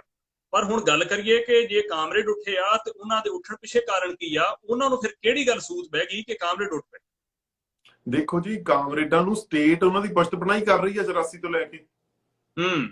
84 ਤੋਂ ਪਹਿਲਾਂ ਉਹਨਾਂ ਦਾ ਥੋੜਾ ਬਹੁਤਾ ਪੰਗਾ ਰਿਹਾ, ਪਰ 84 ਵੇਲੇ ਤੋਂ ਲੈ ਕੇ ਸਟੇਟ ਉਹਨਾਂ ਦੇ ਪੂਰਾ ਨਾਲ ਆ। ਉਹਨਾਂ ਨੂੰ ਚੱਕ ਰਹੀ ਆ, ਉਹਨਾਂ ਨੂੰ ਰਿਸੋਰਸ ਪ੍ਰੋਵਾਈਡ ਕਰ ਰਹੀ ਆ ਤੇ ਉਹਨਾਂ ਦਾ ਟ੍ਰੀਟਮੈਂਟ ਵੀ ਵੱਖਰੀ ਤਰੀਕੇ ਨਾਲ ਹੁੰਦਾ। ਜਿਵੇਂ ਸਿੱਖਾਂ ਦੇ ਹਰ ਧਰਨੇ ਦੇ ਵਿੱਚ ਸਟੇਟ ਵੱਲੋਂ ਆ ਜਿਹੜਾ ਉਹ ਕਿਸੇ ਨਾ ਕਿਸੇ ਸਿੱਖ ਦਾ ਕਤਲ ਕੀਤਾ ਜਾਂਦਾ, ਇੱਕ ਜਾਂ ਇੱਕ ਤੋਂ ਵੱਧ। ਸੜਕ ਥੋੜੀ ਹੁੰਦਾ, ਠੀਕ ਹੈ ਨਾ। ਇਹਦਾ ਧਰਨਾ ਤੀਜੇ ਦਿਨ ਲਾਈ ਰੱਖਦੇ ਆ ਕਿਤੇ ਨਾ ਕਿਤੇ। ਸੋ ਉਹ ਸਟੇਟ ਦੀ ਪੁਸ਼ਤ ਬਣਾਈ ਆ ਜਿਹੜੀ, ਕਿਉਂਕਿ ਸਟੇਟ ਦੇ ਨਾਲ ਹੀ ਗੇਮ ਸਟੇਟ ਦੀ ਇਹ ਖੇਡ ਰਹੇ ਆ, ਅੱਜ ਵੀ ਖੇਡ ਰਹੇ ਆ। ਕਿਸੇ ਸਮਝਣਾ ਤਾਂ ਉਹ ਸਮਝ ਸਕਦਾ, ਜਿਹਨੇ ਨਹੀਂ ਸਮਝਣਾ ਉਹ ਨਹੀਂ ਸਮਝੂਗਾ। ਮੈਂ 5 ਦਸੰਬਰ ਨੂੰ ਉਹ ਪ੍ਰੋਗਰਾਮ ਹੋਇਆ ਸੀਗਾ ਜਿਹਦੇ 'ਚ ਮੈਂ ਕਿਹਾ ਸੀਗਾ ਵੀ ਇਸ ਮੋਰਚੇ ਨੂੰ ਸਭ ਤੋਂ ਵੱਡਾ ਖਤਰਾ ਜਿਹੜਾ ਉਹ ਯੂਨੀਅਨਾਂ ਦੇ ਆਗੂਆਂ ਤੋਂ ਆ। ਉਸ ਵੇਲੇ ਕਈ ਬੰਦੇ ਨਹੀਂ ਚੰਗੀ ਲੱਗੀ ਗੱਲ, ਕਈ ਬੰਦਿਆਂ ਨੂੰ ਲੱਗਿਆ ਵੀ ਮੈਂ ਫੁੱਟ ਪਾਉਣ ਵਾਲੀ ਗੱਲ ਕਰ ਰਿਹਾ, ਪਰ 2 ਮਹੀਨੇ ਬਾਅਦ ਆ ਜਿਹੜੀ ਉਹ ਸੱਚਾਈ ਸਾਹਮਣੇ ਆ ਗਈ। ਹੁਣ ਉਹਨਾਂ ਦੇ ਜਿਹੜੇ 2 ਮਹੀਨੇ ਪਹਿਲਾਂ ਉਹਨਾਂ ਦੇ ਕੱਟੜ ਸਮਰਥਕ ਸੀਗੇ ਉਹ ਵੀ ਮੰਨਣ ਲੱਗੇ। ਉਹਨਾਂ 'ਚ ਬਹੁਤ ਵੱਡੀ ਗਿਣਤੀ 'ਚ ਇਹ ਮੰਨਣ ਲੱਗੇ ਵੀ ਨਹੀਂ, ਕੁਛ ਤਾਂ ਗਲਤ ਹੈ, ਗਲਤ ਚੱਲ ਰਹੇ ਆ। ਹਾਂਜੀ। ਤਕਰੀਬਨ ਆਪਾਂ ਗੱਲਬਾਤ ਜਿਹੜੀ ਸੀ ਉਹ ਕਰਨੀ ਆ, ਉਹ ਕਰ ਚੁੱਕੇ ਆ। ਭਵਿੱਖ ਦੀ ਰਣਨੀਤੀ ਬਾਰੇ ਗੱਲਾਂ ਹੋਈਆਂ ਤੇ ਹੁਣ ਜਿਹੜੀਆਂ ਚੱਲ ਰਹੀਆਂ ਘਟਨਾਵਾਂ ਉਹਨਾਂ ਤੇ ਬਾਜ਼ ਅੱਖ ਰੱਖਣ ਦੀ ਗੱਲ ਕੀਤੀ ਗਈ। ਹੱਕ ਸੱਚ ਦੀ ਗੱਲ ਕਰਨੀ ਚਾਹੀਦੀ ਹੈ। ਇਸ ਚੀਜ਼ ਦਾ ਅਸੀਂ ਸੱਦਾ ਦਿੰਦੇ ਹਾਂ ਤੇ ਜਿੰਨੇ ਯੋਗ ਆ ਅਸੀਂ ਉਹ ਲਗਾਤਾਰ ਕਰ ਰਹੇ ਹਾਂ। ਸੋ ਤੁਹਾਨੂੰ ਜਿਹੜੀਆਂ ਆਪਣੀਆਂ ਸਮਾਜਿਕ ਮਾਧਿਅਮ ਦੀਆਂ ਜਿਹੜੇ ਤੁਹਾਡੇ ਕੋਲ ਸਾਧਨ ਨੇ, ਚਾਹੇ ਉਹ ਟਵਿੱਟਰ ਹੋਵੇ, ਫੇਸਬੁੱਕ ਹੋਵੇ, ਇੰਸਟਾਗ੍ਰਾਮ ਹੋਵੇ, ਜਾਂ ਇਸ ਤੋਂ ਅਲੱਗਾ YouTube ਹੋਵੇ, ਉਹਦੇ ਰਾਹੀਂ ਤੁਸੀਂ ਹੱਕ ਸੱਚ ਦੀ ਗੱਲ ਕਰੋ, ਕਿਸਾਨ ਸੰਘਰਸ਼ ਦੀ ਗੱਲ ਕਰੋ, ਦੀਪ ਸਿੱਧੂ ਦੀ ਗ੍ਰਿਫਤਾਰੀ ਦਾ ਵਿਰੋਧ ਕਰੋ। 128 ਕਿਸਾਨ ਜਿਹੜੇ ਗ੍ਰਿਫਤਾਰ ਕੀਤੇ ਗਏ ਆ, ਉਹਨਾਂ ਦੀ ਗ੍ਰਿਫਤਾਰੀ ਦਾ ਵਿਰੋਧ ਕਰੋ। ਇਸ ਦੇ ਨਾਲ ਹੀ ਹੋਰ ਸਰਦਾਰ ਪ੍ਰਭ ਸ਼ਰਨਵੀਰ ਸਿੰਘ ਜੀ, ਹੋਰ ਗੱਲ ਵੀ ਆ ਰਹੀ ਆ ਕਿ ਥਾਵਾਂ ਥਾਵਾਂ ਤੇ ਦਿੱਲੀ ਸਰਕਾਰ ਵੱਲੋਂ ਕਿਸਾਨਾਂ ਨੂੰ ਨੋਟਿਸ ਕੱਢੇ ਜਾ ਰਹੇ ਆ, ਤੇ ਉਸ ਬਾਰੇ ਵੀ ਆਪਾਂ ਥੋੜਾ ਰੁਕ ਕੇ ਪੋਸਟਾਂ ਪਾਵਾਂਗੇ ਜਾਂ ਗੱਲਬਾਤ ਕਰਾਂਗੇ। ਸੋ ਇੱਥੇ ਆਪਾਂ ਗੱਲਬਾਤ ਨੂੰ ਨਿਬੇੜਦੇ ਹਾਂ। ਤੁਸੀਂ ਆਪਣਾ ਸਮਾਂ ਕੱਢਿਆ। ਇੱਕ ਸਵਾਲ ਆਇਆ ਸੀ ਜੀ, ਕਿਹੜਾ ਹੈਸ਼ਟੈਗ ਵਰਤਿਆ ਜਾਵੇ? ਮੈਂ ਦੱਸ ਦਿਆਂ ਕਿ ਜਿਹੜਾ ਮਕਬੂਲ ਹੋਇਆ ਹੈਸ਼ਟੈਗ ਹੈ ਕੱਲ ਤੋਂ, ਉਹ ਹੈ I stand with Deep Sidhu. ਇਸ ਨੂੰ ਤੁਸੀਂ ਵਰਤ ਸਕਦੇ ਹੋ, ਹੋਰ ਵੀ ਚੱਲ ਰਹੇ ਆ, ਉਹ ਵੀ ਵਰਤਣੇ ਚਾਹੀਦੇ ਆ ਜਿਹੜੇ ਸਹੀ ਲੱਗਦੇ ਆ, ਪਰ ਇਹ ਮਕਬੂਲ ਆ। ਸੋ ਇੱਥੇ ਆਪਾਂ ਗੱਲਬਾਤ ਨੂੰ ਸਮਾਪਤੀ ਵੱਲ ਤੋਰੀਏ ਜੀ। ਤੁਸੀਂ ਗੱਲਬਾਤ ਕੀਤੀ, ਤੁਹਾਡਾ ਬਹੁਤ ਧੰਨਵਾਦ। ਆਓ ਸਾਂਝੇ ਰੂਪ ਵਿੱਚ ਫਤਿਹ ਗਜਾਈਏ। ਵਾਹਿਗੁਰੂ ਜੀ ਕਾ ਖਾਲਸਾ, ਵਾਹਿਗੁਰੂ ਜੀ ਕੀ ਫਤਿਹ।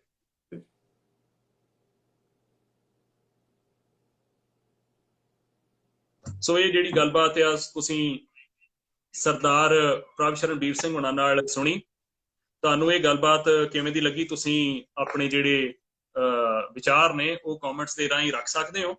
ਤੇ ਇਸ ਦੇ ਨਾਲ ਹੀ ਮੈਂ ਇੰਸਟਾਗ੍ਰਾਮ ਤੋਂ ਦੂਸਰੇ ਫੋਨ ਦੇ ਰਾਹੀਂ ਲਾਈਵ ਵੀ ਫੇਸਬੁੱਕ ਤੇ ਕਰ ਰਿਹਾ ਸਾਂ। ਤੇ ਜੁੜੇ ਰਹਿਣ ਦੇ ਲਈ ਮੈਂ ਤੁਹਾਡਾ ਸਾਰਿਆਂ ਦਾ ਧੰਨਵਾਦ ਕਰਦਾ। ਤੇ ਅਗਾਂਹ ਤੋਂ ਵੀ ਆਪਾਂ ਜਿਹੜੀਆਂ ਗੱਲਾਂ ਜਿਹੜੀਆਂ ਵਾ ਲੋਕਾਂ ਦੇ ਵਿਚਾਲੇ ਲੈ ਕੇ ਆਵਾਂਗੇ, ਤੁਹਾਡੇ ਵਿੱਚ ਰੱਖਦੇ ਰਵਾਂਗੇ। ਤੇ ਤੁਸੀਂ ਇਸੇ ਤਰ੍ਹਾਂ ਸਾਡਾ ਸਹਿਯੋਗ ਜਿਹੜਾ ਵੇਖਣ ਰੂਪ 'ਚ ਹੀ ਕਰਨਾ, ਹੋਰ ਤੇ ਕੋਈ ਤੁਸੀਂ ਸਮਝਦੇ ਹੋ। ਕਿਉਂਕਿ ਇਸ ਗੱਲ ਨੂੰ ਸਹਿਯੋਗ ਕਿਵੇਂ ਕਰਨਾ ਕਿ ਆਪਣੇ ਮਿੱਤਰਾਂ ਤੱਕ ਜਾਂ ਤੁਹਾਡੇ ਜਿਹੜੇ ਫਰੈਂਡ ਸਰਕਲਸ ਨੇ, ਫੈਮਿਲੀ ਆ, ਉਹ ਸਾਰੇ ਆਪਣੇ ਨੇੜੂ ਬੰਦਿਆਂ ਤੱਕ, ਤੁਸੀਂ ਭੈਣ ਭਰਾਵਾਂ ਤੱਕ ਇਹ ਗੱਲ ਨੂੰ ਸਾਂਝਾ ਕਰੋ। ਇੱਥੋਂ ਜਿਹੜਾ ਸ਼ੇਅਰ ਵਾਲਾ ਬਟਨ ਆਉਂਦਾ ਸਾਈਡ ਜੀ ਤੋਂ, ਤੁਸੀਂ ਉਹਨਾਂ ਨੂੰ ਇਨਬਾਕਸ ਭੇਜ ਸਕਦੇ ਹੋ ਜਾਂ ਥੱਲੇ ਮੈਂਸ਼ਨ ਕਰ ਸਕਦੇ ਹੋ। ਤੇ ਇਸ ਤਰੀਕੇ ਨਾਲ ਇਹ ਜਿਹੜੀ ਸਾਡੀ ਗੱਲ ਆ ਹੋਰ ਵੀ ਲੋਕਾਂ ਤੱਕ ਪਹੁੰਚਦੀ ਆ। ਜਿਹੜੇ ਇਸ ਗੱਲਬਾਤ ਦਾ ਹਿੱਸਾ ਨਹੀਂ ਸਨ ਬਣੇ, ਉਹ ਸਾਡਾ ਇਸ ਰੂਪ 'ਚ ਹਿੱਸਾ ਬਣ ਸਕਦੇ ਆ। ਤੁਹਾਡਾ ਬਹੁਤ ਧੰਨਵਾਦ। ਵਾਹਿਗੁਰੂ ਜੀ ਕਾ ਖਾਲਸਾ, ਵਾਹਿਗੁਰੂ ਜੀ ਕੀ ਫਤਿਹ।